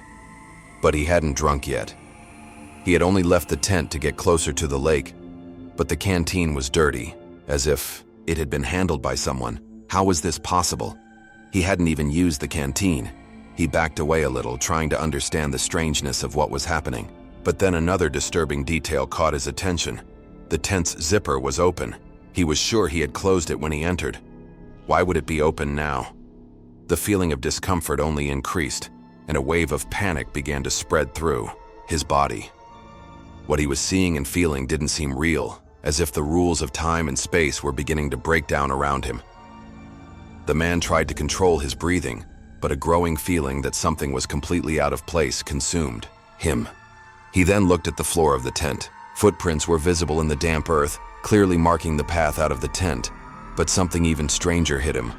The footprints were exactly the same as his, but as he looked closer, he noticed that they started outside but didn't go back inside. There were no more footprints after a point. It was as if the person who had left them had simply disappeared. He pulled back to get a better look, panic now taking over him. He felt like he was trapped in some kind of illusion, in a nightmare he couldn't control. He looked at his wife, who looked as scared as he did, and the question she asked earlier echoed in his mind. "Why were you watching me outside?" She couldn't be referring to him, but his reflection in the water, that being standing outside the tent. Who was he? The man felt a sudden dizziness. The idea that there was another version of himself haunted him, but he couldn't understand how or why that was. He was inside the tent with his wife, but there seemed to be a duplicity of existences. His wife's gaze on him and the footprints leading outside were proof of something unusual. He was sure something was happening, but he didn't know what. He took a few steps back, trying to calm his mind and reason. The feeling of being watched was unbearable. He walked away from the tent, feeling his feet sink a little into the damp earth as he walked towards the entrance. He didn't want to believe what was happening, but the truth was, no matter how much he tried to deny it, the evidence was right in front of him. The moon was shining outside, reflecting off the surrounding trees. The mist still lingered in the area, as if it was seeping into their reality. He looked at the surrounding forest and for a moment wondered if it was all an illusion, but he knew it wasn't. He felt the weight of truth settling in, and a new doubt arose. To what extent could he trust what he saw, what he felt? And, more importantly, who or what was behind those footprints that led outside and disappeared before reaching the tent? He looked at his wife again, and she was watching him with the same eyes full of confusion and fear. There were no answers. There was no explanation for what happened, and as silence took over the environment around him, he knew that somehow he was closer to a secret much bigger than he could imagine. Something that wasn't just an illusion, but a reality he was beginning to understand, even without wanting. Pomao. The silence in the tent became unbearable. The tension in the air was palpable. The man and his wife looked at each other, both processing what was happening, but neither could make sense of their surroundings. The strange reflection he had seen in the lake, the feeling of being watched, the duplicity of his own footprints. all of it intertwined in his mind, creating a knot of panic that they could not undo. Finally, the wife broke the silence with a suggestion. "Let's go to the lake. Maybe we can understand what's going on if we see it with our own eyes." The man didn't hesitate. He knew something was deeply wrong, but somehow he felt the lake still held the key to the mystery. They grabbed their flashlights, left the tent, and started walking towards the lake. The path was silent, quieter than it should have been, and the wind, which had been gentle before, now seemed heavier. They didn't say a word during the walk, both absorbed in their own thoughts. When they arrived at the shore, the scenery was exactly what he remembered. The lake still reflected the full moon perfectly. The fog hung over the water, making the environment even more surreal. But something was different. They approached the water, and looking at their reflection, they both froze. Their reflection was there, clear as glass, but there was something deeply wrong with what they saw. He was there, as if nothing had changed, but his wife was not by his side. Instead, next to him in the reflection, was another version of him, a version that wasn't standing next to him, but that seemed to have emerged from the lake itself, an exact replica of him. He blinked, feeling a shiver run down his spine. They were seeing the reflection of themselves, but now, instead of being together, he was side by side with the copy of himself, watching the lake. Silence dragged on as they both watched the scene, astonished. The wife whispered, almost without meaning to, But who is he?" Before the man could respond, the reflection of himself in the lake began to move. He smiled, but that smile, it wasn't his smile. It wasn't a smile he was making. The smile was different. He was cold and empty, an expression void of emotion, as if he were a parody of a human smile. The man and his wife looked at each other, fear taking over them, as if the reflection was aware of their presence, aware that they were seeing something they shouldn't see. The reflection, unlike them, seemed to have become alive, conscious. The smile persisted, frozen, but the sensation that followed was that that reflection was more real than them. The man felt a wave of panic rise within him as he looked at the version of himself in the reflection, still smiling unbelievably. It was as if the reflection was waiting for something, and the idea of being watched so intensely made him feel even more vulnerable. "He isn't smiling like me," the man murmured to his wife, his voice shaking. He turned to look at her, but she was staring at the lake, at the reflection, her eyes wide. She seemed unable to move, to understand what was happening. They were stuck in this image, not knowing what to do. She, with a lower voice, finally managed to speak. "No. We can't leave. Not now." But the man didn't know how to respond. He felt that if he looked at his reflection again, something much worse would happen.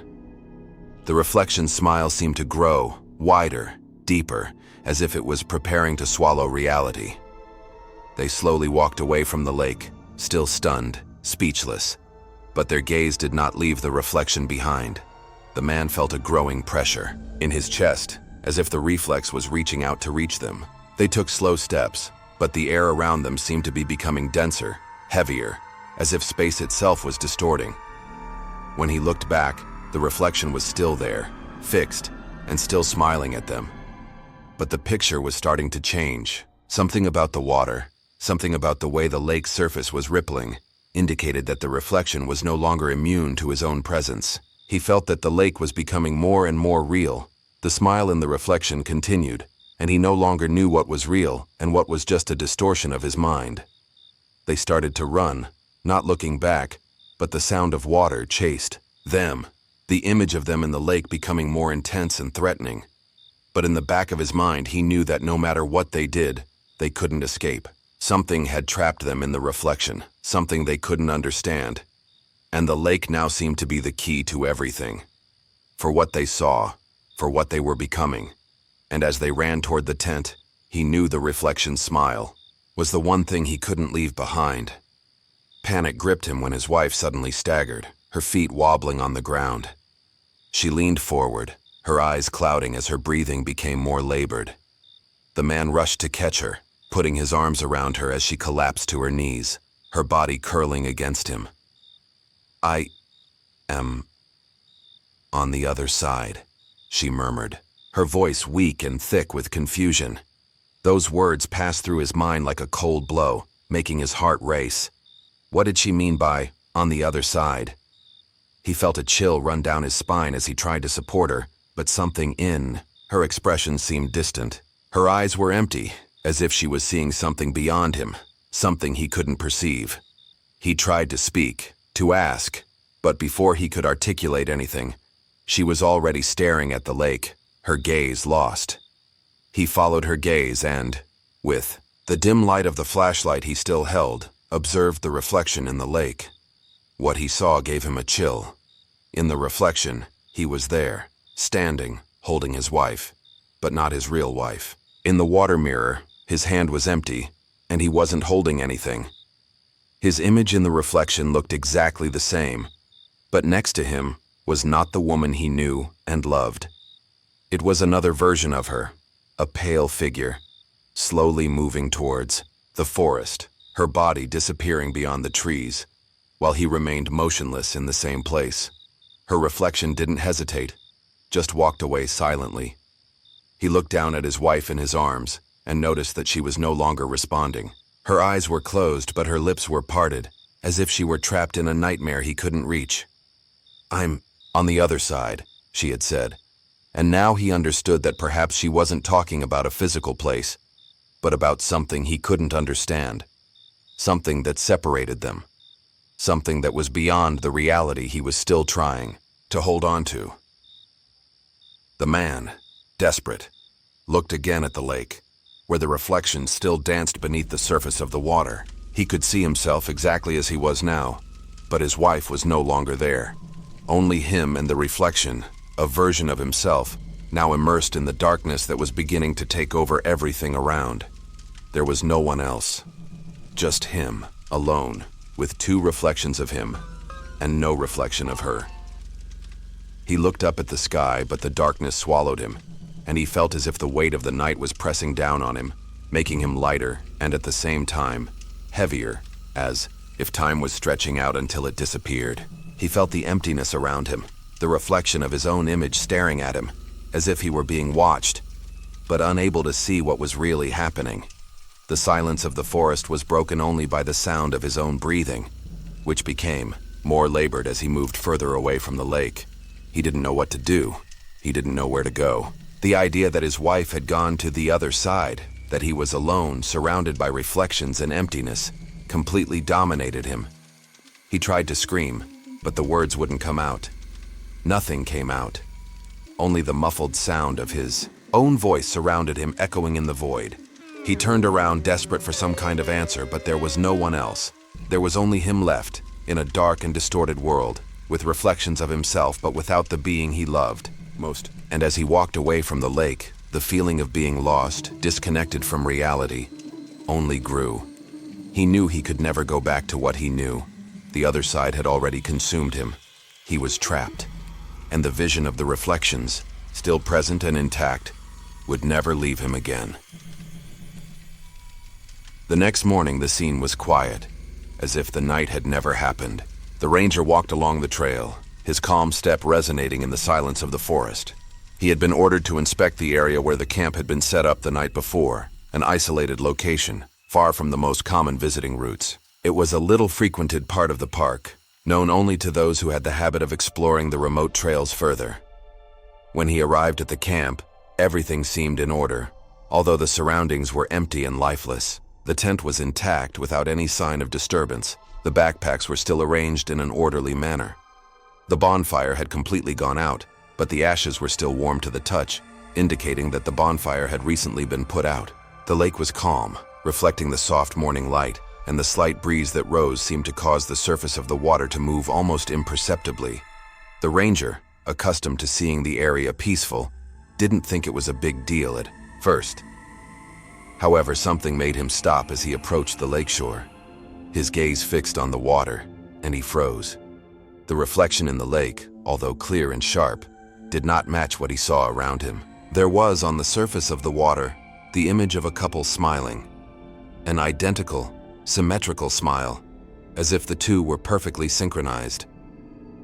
The strangest detail, however, was that there was no one there. There was no trace of a couple nearby, nor any sign that they had stayed in the area recently. He bent down, taking a closer look at his reflection, a feeling of unease growing within him. The couple looked so real, but the images in the water were impossible. He looked around, expecting to find someone, perhaps the people who had set up camp, but there was no one. The air was thick with silence, and the only thing that moved was the breeze making the leaves on the trees sway slightly. The ranger felt a shiver on the back of his neck and momentarily questioned whether he should turn around and quickly return to the safety of his vehicle. As I stared more intently at the lake, something even more disturbing happened. The couple's reflection smiled even wider, more forcedly, as if they were both looking directly at him, although their bodies did not move. He felt a chill run down his spine. The feeling of being watched intensified, but he didn't know where the gaze was coming from. The reflection was so clear, so vivid, but the lack of a real presence in front of him made him doubt the reality. Unable to look away from the water, the ranger slowly stood up. As he turned to leave, a sound behind him made him freeze. It was a low but clear voice, calling his name. James. The voice seemed to come from inside his mind, but as he looked around, he saw no one. The air felt denser, heavier, as if the forest itself were breathing along with it. He tried to move forward, but the feeling of something watching him made him hesitate. James. The voice sounded again, louder now, clearer, and this time, he wasn't the only one hearing it. The voice seemed to come from everywhere at once, echoing in his mind. He looked back, and his eyes fixed again on the reflection in the lake. Now, he no longer saw just a couple. The reflected figures began to multiply, becoming multiple images, all smiling identically, all looking at him, waiting for something. Fear paralyzed him. He tried to run away, but the sound of his name being repeated in unison echoed so terrifyingly that he couldn't take another step. James. The voice was now closer, more urgent. He turned around again, but there was no one else there. Nothing but the dense forest and the quiet lake in front of him. Fear turned to panic as he walked away as fast as he could, but the sound of the name being called in unison still reverberated in his mind. He didn't know if he was being followed, or if that was just his mind going crazy. The sound followed him no matter where he went. He knew, deep down, that something was wrong with that lake, with the reflection, and especially with the voices that were now part of the landscape. What scared him most was the feeling that he was no longer alone there, as if the reflection of the images he had seen in the lake was alive, watching, waiting. Whatever it was, he knew something had risen up in that forest, and it wouldn't be easy to get rid of. He didn't look back again, and luckily, he managed to find his way back to the checkpoint. But the feeling that he had been marked, that something was there waiting for him, never left him. What he had seen at the lake and heard that day would never leave his mind, and as he walked away from the forest, he couldn't help but wonder, what did those voices want from him? And more importantly, who else would hear their name called in the future? The cool morning air filled the two friends' lungs as they walked along the narrow forest trail. The soft light of dawn broke through the treetops, creating golden patterns on the ground, where dry leaves accumulated in a thick layer. The shadows of the trees lengthened, but it was still early enough for the day to feel peaceful and full of promise. The two friends were excited, talking about everything and nothing at the same time. They talked about their routine, old memories, some inside jokes that still hadn't lost their humor, and the feeling of being away from everything. Far from the city, far from the pressures of work and daily obligations, the forest seemed to absorb his sounds, as if the environment was waiting to swallow his words. The silence, however, was strange. There was no bird song, nor the gentle sound of the wind moving the leaves. It was as if the world around them was, on pause, immersed in a rare and unsettling stillness. "What do you think of this trail?" asked one of the friends, holding the crumpled map and trying to find some sign of familiarity in the terrain in front of him. I don't know, replied the other with a nervous laugh. I was hoping we'd see more life around here, but it's so calm. Almost too calm.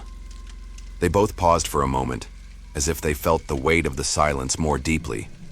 They looked around, trying to detect any sound, any sign that the forest was alive. But there was nothing. Just the sound of your own breathing and footsteps echoing in the void. Maybe the map is out of date, said the first friend, with a joking tone, trying to dispel the feeling of discomfort that began to form between them. The forest changes quickly. Who knows? Yes, perhaps, replied the other, clutching the map to his chest, as if trying to convince himself that everything was fine. But I have a feeling we're heading in the right direction. And so, the two continued their walk, not knowing exactly what awaited them. The trail wound its way through the forest, winding through the trees and up small hills. Each step seemed to echo louder than it should, as if nature itself was attentive to your movements. But the path was calm, unhurried to take them somewhere specific. Throughout the walk, they talked more about the future, about the adventures they still wanted to have, about life after the trail. Time seemed to slow down. The sun was slowly rising in the sky, and the light filtered softly through the trees. But something seemed out of place. It was as if the forest was always one step behind where they actually were, watching them silently, as if waiting for them to notice something. They were alone, but the feeling of something watching them made each step heavier than the last. After several hours of walking, one of the friends looked around and noticed something strange. "Hey, haven't we passed this place before?" he asked, frowning. The other looked forward and then back. "No, I don't think so. The map says this trail should take us further." But to their surprise, they had passed the same spot several times without realizing it. The trail now seemed all too familiar. They were in the same place, but somehow the space around them seemed unchanged. The trees, the rocks, the vegetation. Everything was exactly as it had been before. The path they had taken seemed to have repeated itself, but as if something had drawn them back to where they started. "This can't be right," said the first friend, looking back at the trail. "We're going in circles, aren't we?" "No, it's not possible," replied the other, trying to regain control of the situation. "Let's keep going. Maybe the trail will split. Up ahead, we're just in too much of a hurry." But the feeling that something was wrong didn't go away. The feeling that something was distorted around them, something that was playing with their perception of time and space, grew by the minute. The sun was starting to set, and the shadows of the trees seemed to stretch out, causing the forest to become denser. The light turned into a gloomy golden hue, and the surrounding environment became increasingly silent. The feeling of being stuck in this repeated cycle of not being able to get off that trail was oppressive. "Let's mark a tree," the first friend suggested, the idea coming as an attempt to control what was happening. "So if we come back here, we'll know we're past that point." They took a knife and cautiously cut a small symbol into the bark of a nearby tree, trying to leave a visible mark. When they looked again, something hit them hard. The symbol on the tree was already there. Not what they had just done, but the same symbol, with the same cuts, from the same knife. The brand was identical, exactly the same as if they had done this before. And there, in the silence of the forest, with the sun setting on the horizon, the two friends finally understood. They were no longer just stuck on a trail cycle. Something much deeper was happening, something they couldn't control. As the walk continued, the scenery around the two friends began to feel familiar in a disconcerting way. The wind had calmed, and the silence of the forest seemed deeper, heavier. The trail they followed, narrow and tangled, no longer brought any news. They had passed through the same area several times before, but the terrain seemed to be repeating, itself almost imperceptibly, as if space itself was trying to trick them. "Hey, haven't we been through this before?" said one of the friends, stopping suddenly and looking around. He had the impression of having seen that tree with its roots exposed, that huge twisted trunk, a branch fallen in the shape of a cross. It all seemed familiar, as if they had crossed that point several times before. The other friend looked around, trying to figure out what was going on. He felt the same uneasiness, but tried to rationalize the situation. "No, it's not possible," he replied, shaking his head, trying to convince himself. We haven't turned any corners. We're moving forward. There's no way we're going back to the same place. But the feeling persisted. They looked more closely at the tree, the moss-covered stone, the branches that seemed to draw natural shapes on the ground. It was as if the entire environment had transformed into a mirror version of something they had experienced before. But how could they be there again? There was no secondary road, no fork in the road. The terrain was exactly the same. There was no way they were going backwards. That doesn't make sense, one of the friends said, his voice full of frustration. He crouched down and touched the mossy stone. I'm sure we've seen this before. How is it possible? We didn't go around any corners. How are we in the same place? The other friend looked at him with wide eyes. Their perplexity grew as they watched the same scenario repeated before them. The feeling that space had compressed, that there was no longer a straight line to follow, began to grow within them. They were stuck, going in circles, but without having made any turns, without having turned back. Maybe the trail is playing a trick on us, the first friend suggested, trying to minimize the growing discomfort. Let's keep going. If we move forward, we'll find some change, some different point of reference. They moved forward, but as they advanced, the scenery remained the same. The sound of their footsteps on the dry leaves seemed to echo in a strange way, as if time was slowing down as they walked forward, as if the forest was leaving them trapped in some kind of loop. They kept seeing the same trees, the same rocks, the same marks on the ground. It was as if the path had folded in on itself, leading them into an endless repetition. What's going on? Said the second friend, now visibly disturbed. We've been through this. I know we've been through this. We can't be going around in circles. But the truth was, no matter how much they tried to rationalize the situation, there was no logical explanation for what was happening. The path didn't change, it didn't branch, but the surrounding environment seemed to repeat itself, as if the forest itself was playing with their minds. No matter how hard they tried to move on, they couldn't get out of that repeated cycle. They looked at the map, but it didn't help.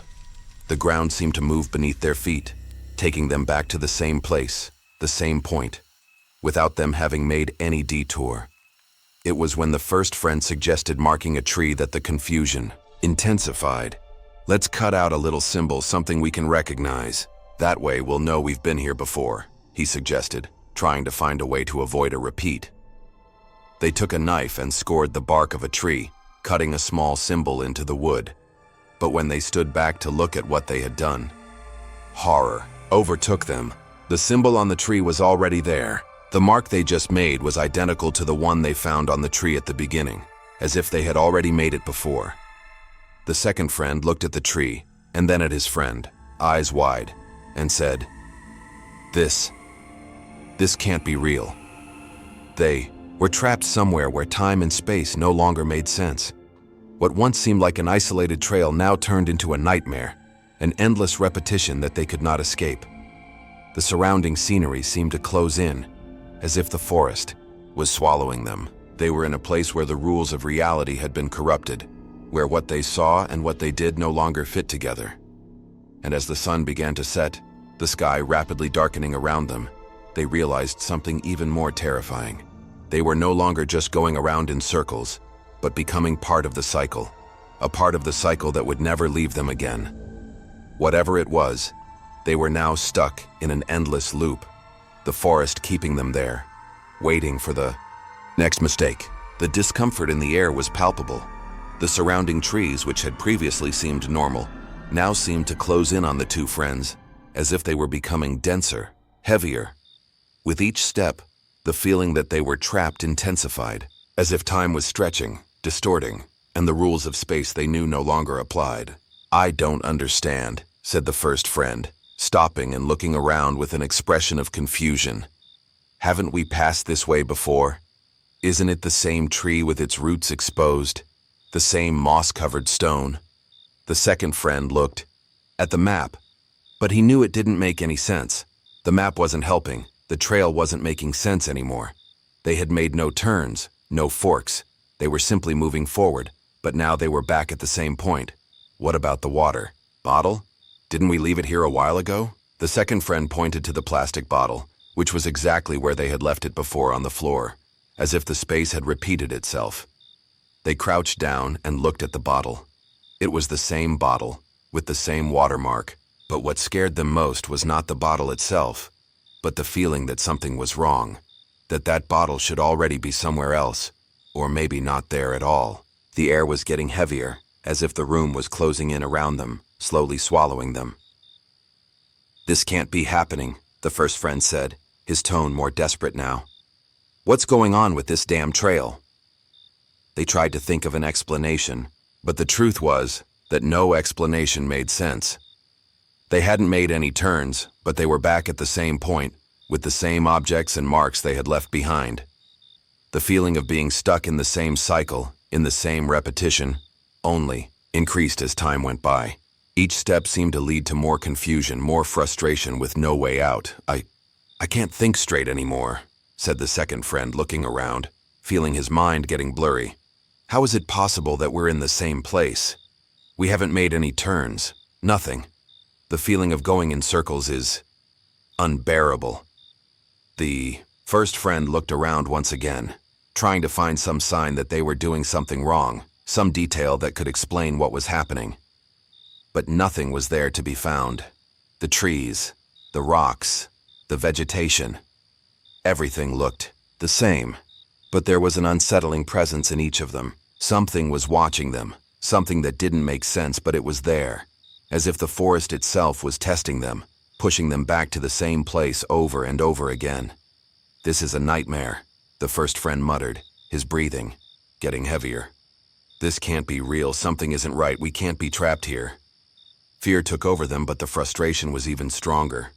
They had tried to change the path, they had tried to look more closely, but the answer was always the same.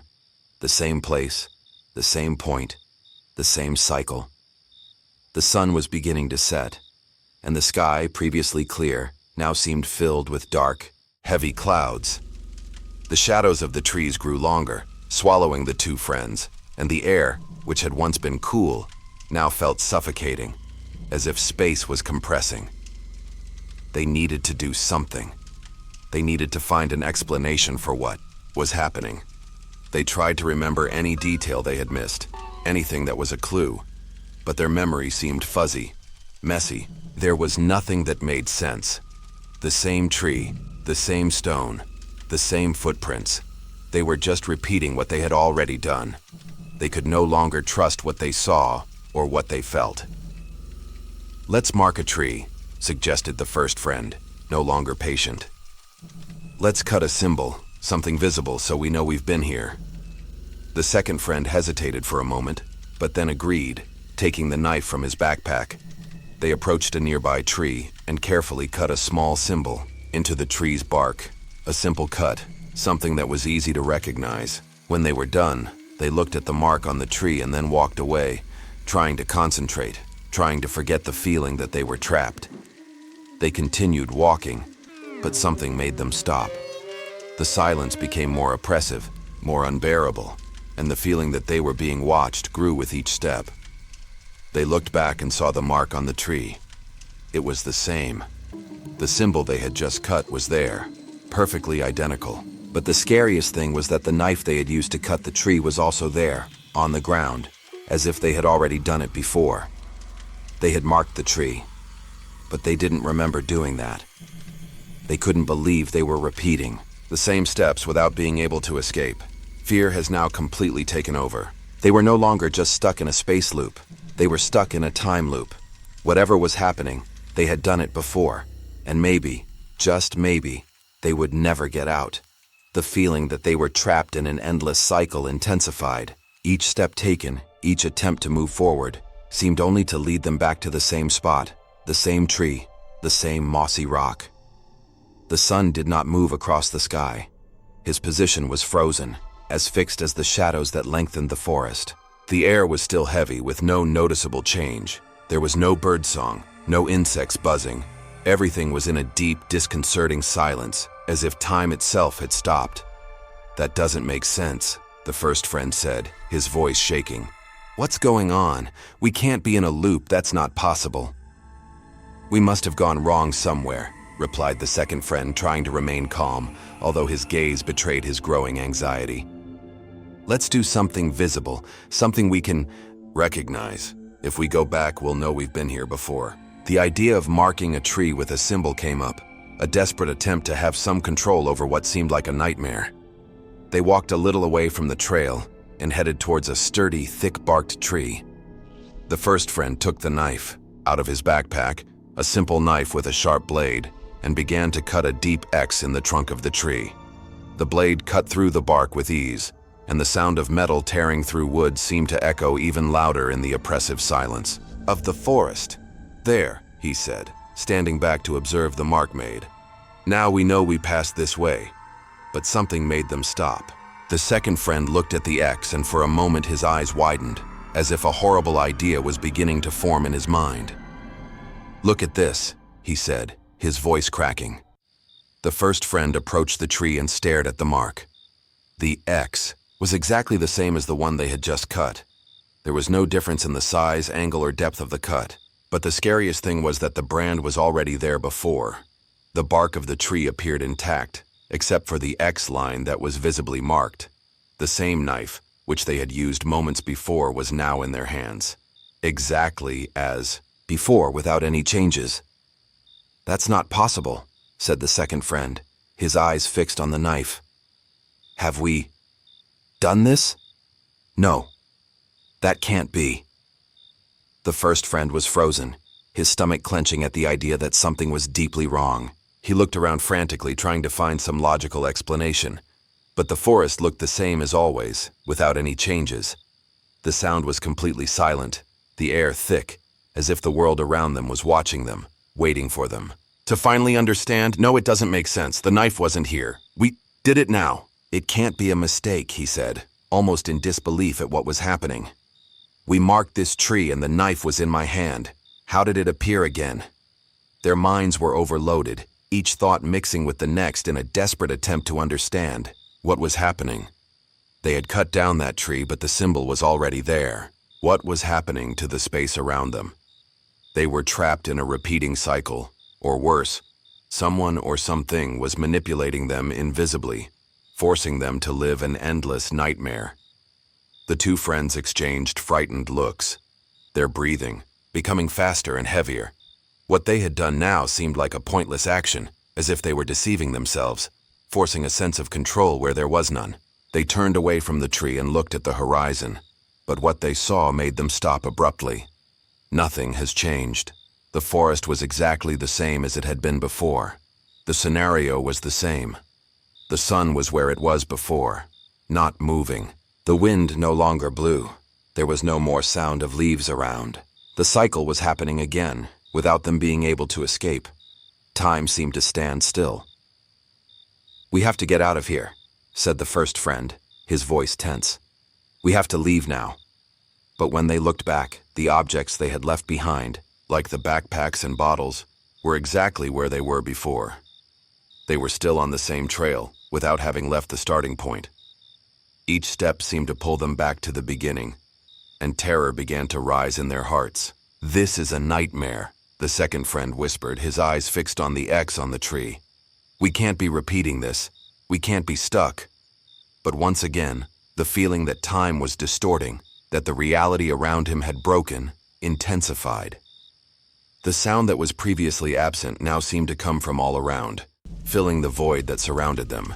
The forest, once silent, now felt oppressively alive, as if it were watching, waiting for the next mistake, the next wrong move. They were trapped in a cycle, and there was no way of knowing if the way out existed or if they were being consumed by a space that didn't care about their attempts to escape. Fear had set in, and while the environment seemed to repeat itself, a single question hovered in their minds. How would it be possible to escape a cycle where nothing changed and nothing freed them? The air seemed thick, and the feeling of being stuck in the same place, repeating the same steps, increased with each minute.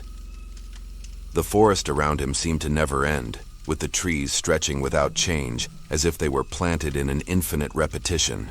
The ground covered in dry leaves was the same as the one they had walked on since the beginning of the walk, without changing, without deviations. The sound of his own footsteps seemed muffled, as if the forest was swallowing his every movement.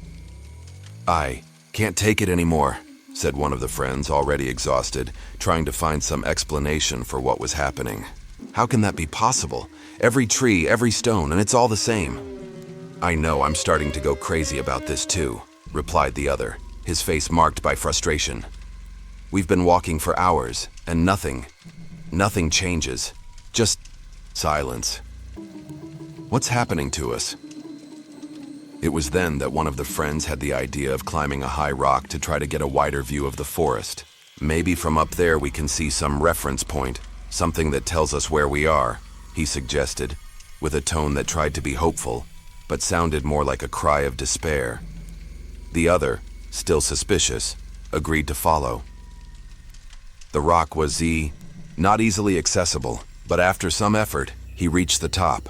When he finally stood up, he felt slightly dizzy. The sight in front of him was disorienting. The forest stretched out on all sides, like a never-ending sea of trees.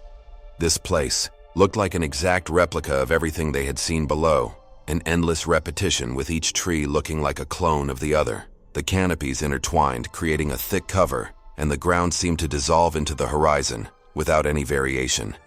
There were no clearings, no different formations, just more trees, one after another, without end, without perspective. It was as if they had fallen into a loop, an illusion of an infinite forest that didn't exist. "That doesn't make sense," he muttered to himself, trying to process what he saw. But his thoughts were interrupted when he decided to scream for his friend who was still below, waiting. "Hey, look at this! You can see everything from up here!" His voice echoed across the vastness of the forest, but what happened next made him freeze. The voice that answered was not his friend's, but his own. He heard his own voice echoing from behind, as if it were a perfect reflection of what he had just said. The sound reverberated off the trees, but when he turned to call out to his friend, he saw no one in the distance. He looked once again at the trees around him, and then understood what was happening, or rather, what seemed not to be happening. The forest was so unchanging, so repetitive, that he had begun to lose his perception of time and space. The trees seemed to have no end or beginning, and the sensation of distortion increased with each second. "I heard my voice coming from behind me," he said, his voice shaking as he looked around, searching for answers. But all he saw was the same bleak sight, the same scenario repeated. He then looked down, expecting to find his friend, but he was still down there, with the same confused and frustrated expression. The friend hadn't moved. He was there, standing, still, but the echo of his own voice still resonated in his mind. He tried to scream again, to call his friend, but the answer always seemed to come from somewhere else, as if the forest itself was echoing his fears and insecurities. "Hey, we're stuck here," he shouted, feeling the pressure in his chest increase, but his voice came back to him once more. The friend below raised his hands, signaling that he was listening, but still seemed confused. The second friend looked at the top of the rock and saw the expression of someone who had achieved something, but soon realized that what seemed like an advantage had turned into more confusion. The sound of his own voice being returned to him, the echo, took him further, away from reality, and brought him closer to the feeling of sinking into something he couldn't understand. "Are you okay up there?" the friend asked, but his voice seemed to lose clarity as the words blended with the endless echo. "I don't know," replied the friend on top of the rock, his eyes flickering between the emptiness of the forest and the friend below. "Something is very wrong here. I don't know what's going on anymore. The forest, the sound. I don't know where we're going." The second friend didn't know what else to ask. He began to approach the rock, but with each step, the trees, the path, the rocks around him seemed more the same, more identical. What once seemed like a way back was now erased. They weren't going anywhere. "What did the forest do to us?" said the friend at the top, his voice now filled with panic. I can't tell where we are anymore. I just wanted to get out of here." And so, with nowhere else to go, and with the feeling of being watched by something invisible, they stayed there, trapped in the repetition of a space that seemed to belong to no one else. A trail that always led to the same point, the same tree, the same stone. No end, no exit. Frustration was beginning to take over both of them. They had tried everything. but nothing seemed to work. The feeling of being trapped in an endless cycle was becoming unbearable. No matter how hard they tried to concentrate, each movement, each step, seemed to take them back to the same point, an endless repetition of what they had already done.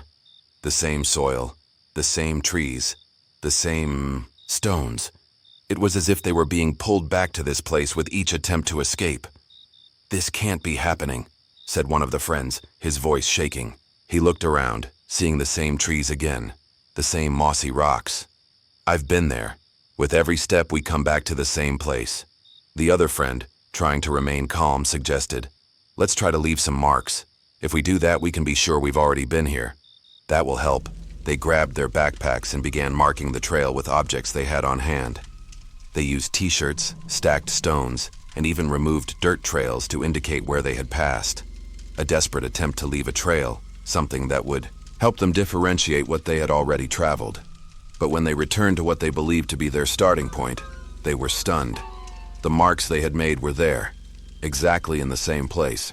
The cairn was stacked identically, the t-shirts hung the same way, the trails of removed earth drawn with the same precision. It was as if the space around them had repeated itself, as if they were experiencing the same actions all over again. There was no difference at all. There was no sign of them advancing. "But how is this possible?" said the friend who had suggested marking the trail. "I did it with my own hands. The rocks were there, the t-shirts, everything." They looked at each other, disbelief replacing fear. But as panic began to take hold, an even more distressing feeling emerged. They were not just repeating the same steps, but they were reliving the same actions, as if it had all happened before, at some point in the past. "Have we done all this before?" asked the second friend, his voice low and full of doubt. He looked at the sky, at the trees around him, searching for some explanation, but he couldn't find anything that made sense. "How many times have we been through this?" The silence that followed was deafening. They were in a space where time seemed to have twisted, where nothing was where it should be, and where their actions were repeating themselves like an echo. The feeling of déjà vu was uncontrollable, as if they were living in a cycle that they couldn't break. Every step, every mark they left, was being erased and repeated. Nothing seemed to change. "I can't deal with this anymore," said the younger friend, now visibly shaken. I know we've already done this. I saw those rocks. I saw the tree. It already happened." The other friend was silent, watching the same scene. He could feel his mind starting to wear thin, starting to question his own sanity. They had marked the trail with objects, but those objects were back where they started. The marks of their hands were there, intact, as if time had gone back, erasing everything they had done. It was as if time was trapped in that single moment, forcing them to repeat the same actions until they found a way out that didn't exist. But most disturbing of all was that the more they tried to get out, the more they found themselves returning to where they started, as if space and time were intertwined, creating a loop that was impossible to escape. "I don't know what to do anymore," said the second friend, now completely lost. "I thought this trail was a solution, but it's imprisoning us. We're going crazy." They continued walking, but the feeling of repetition increased with each step.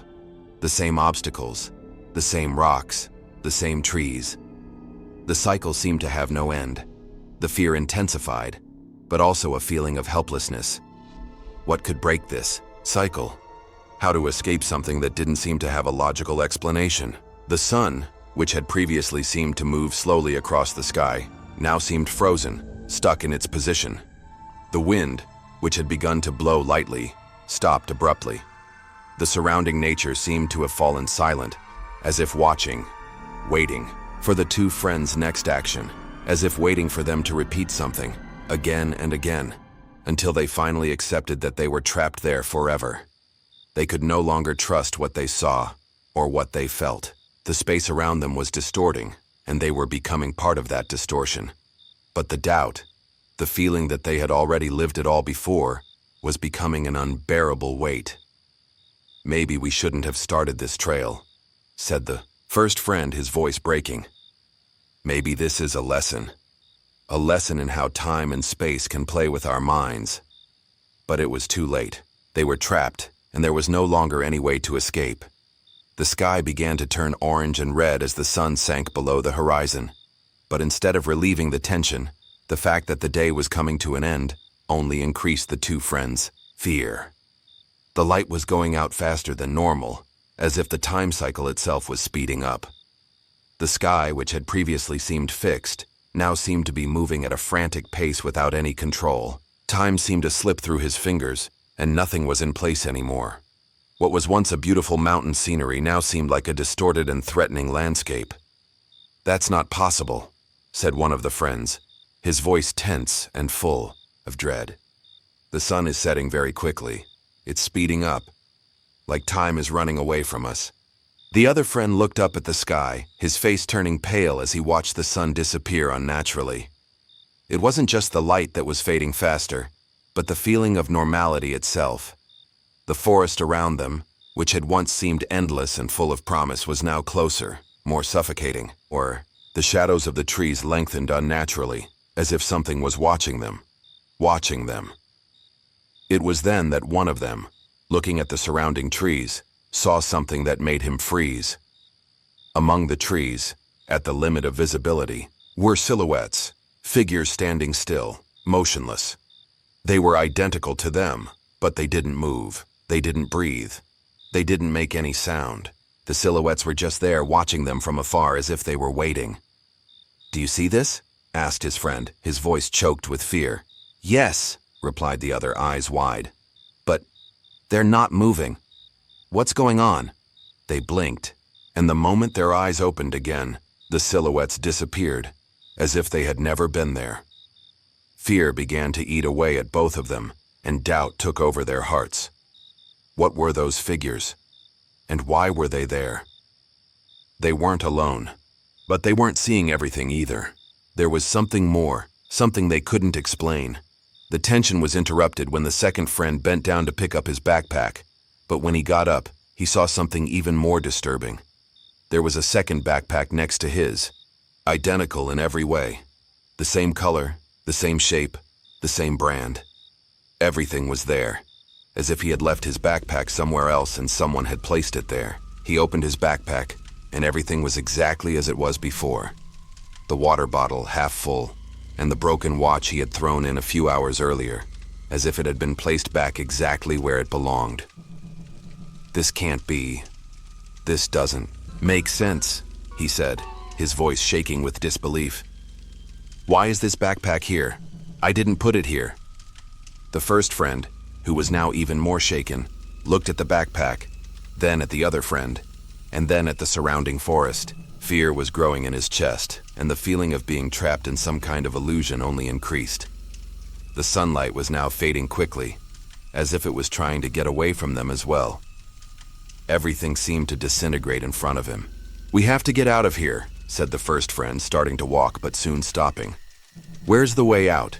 Where's the way back?" But the surrounding trees, now swallowing up the space, seemed to close in, taking the path they had followed. The footprints they had left behind were disappearing as they looked back, as if time was erasing everything they had done. They could no longer trust what they saw, and they could no longer trust their memories. I don't know where we are anymore," said the second friend, his voice barely audible, as if he were talking to himself. "It's as if time has disappeared, as if everything is repeating itself." Fear became paralyzing, and the two friends began to walk away.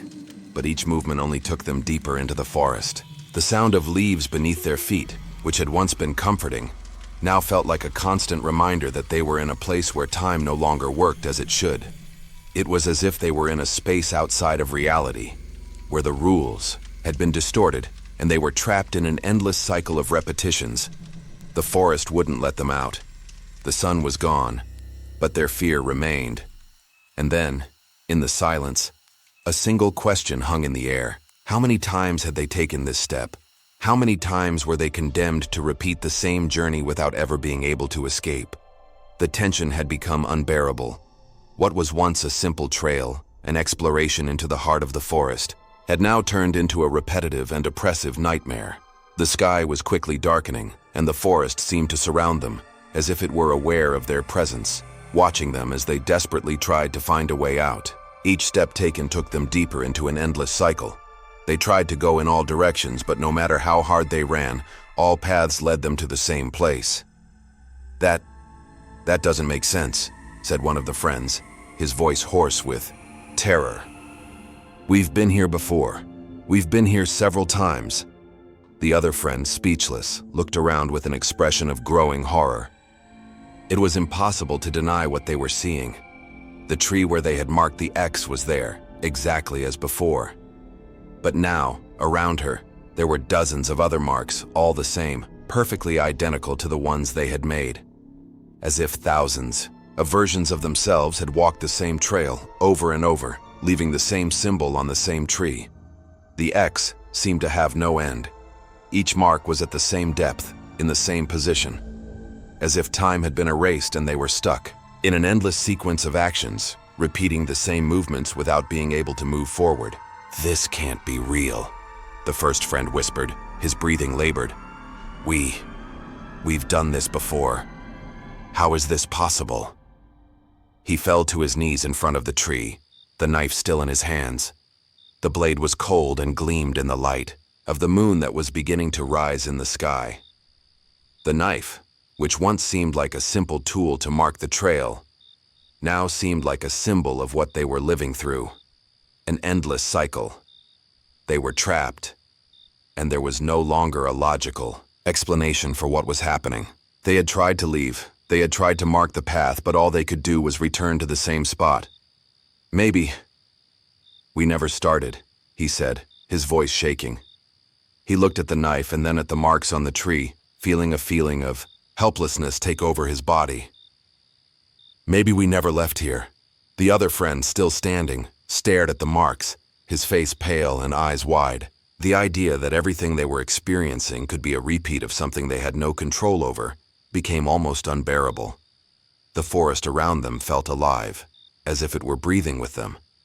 The sound of the night, the buzzing of insects, the rustling of leaves, everything seemed to have ceased. The forest was in absolute silence, heavy and profound. It was then that, as the night deepened, the quietest, most disturbing sound began to form. It was no ordinary sound, but a low murmur, a vibration that seemed to emanate from the earth itself, the forest itself.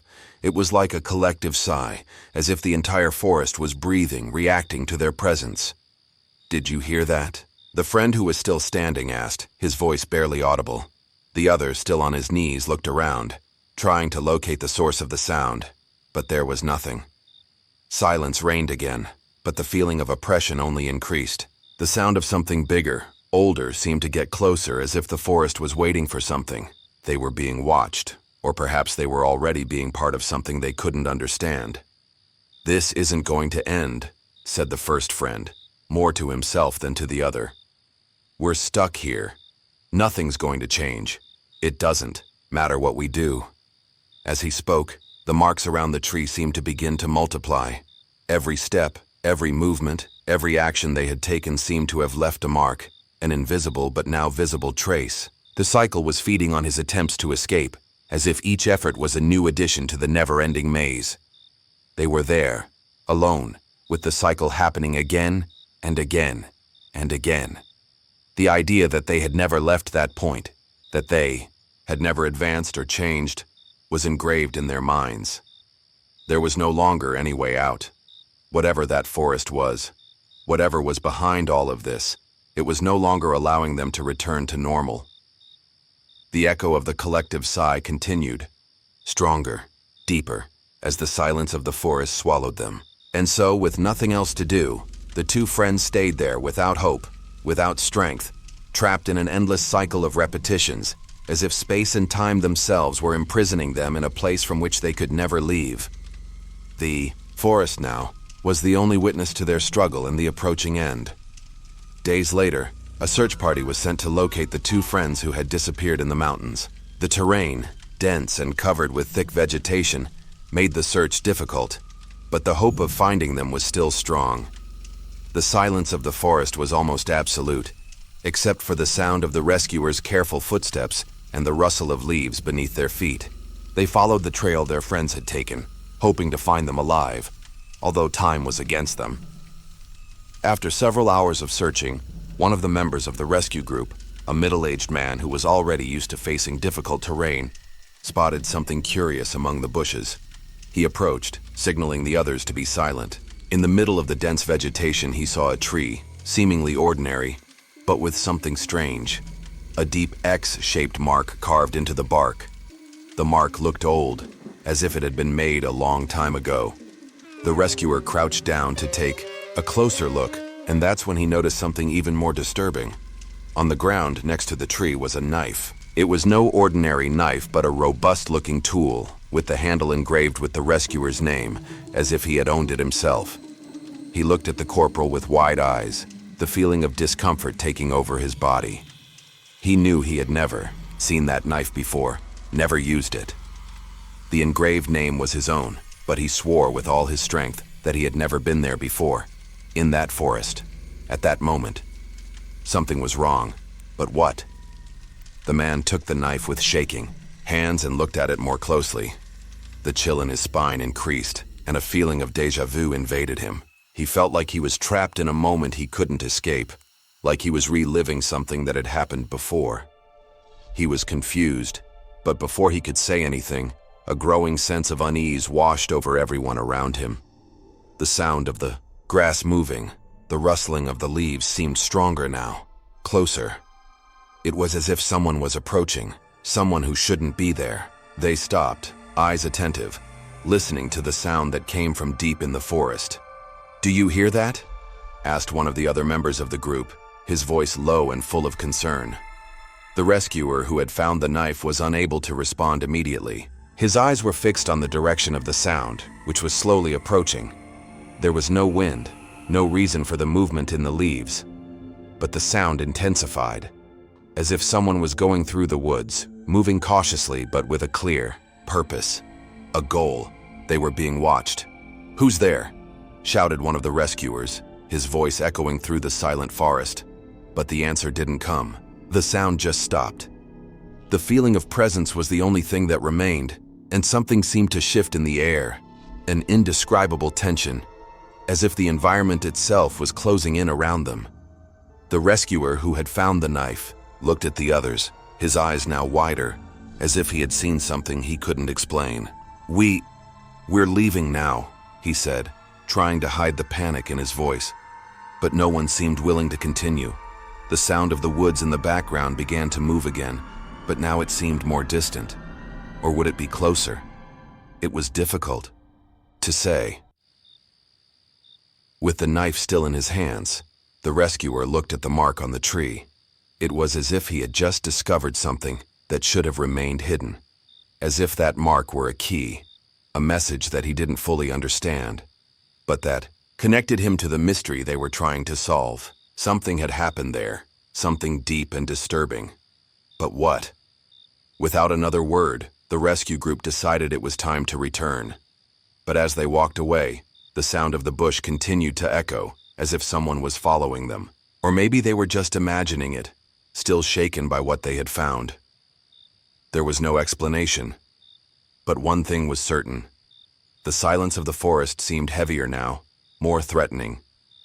And something, or someone, was waiting. They returned to base with no answers, but with a feeling that they were closer to a truth they didn't want to discover. They had found something that was not destined to be found. And the questions about what happened to the two friends were still there, hanging over them, like the silent, unsettling presence of the forest that surrounded them. The sound of the bush continued, and the feeling of being watched never completely disappeared.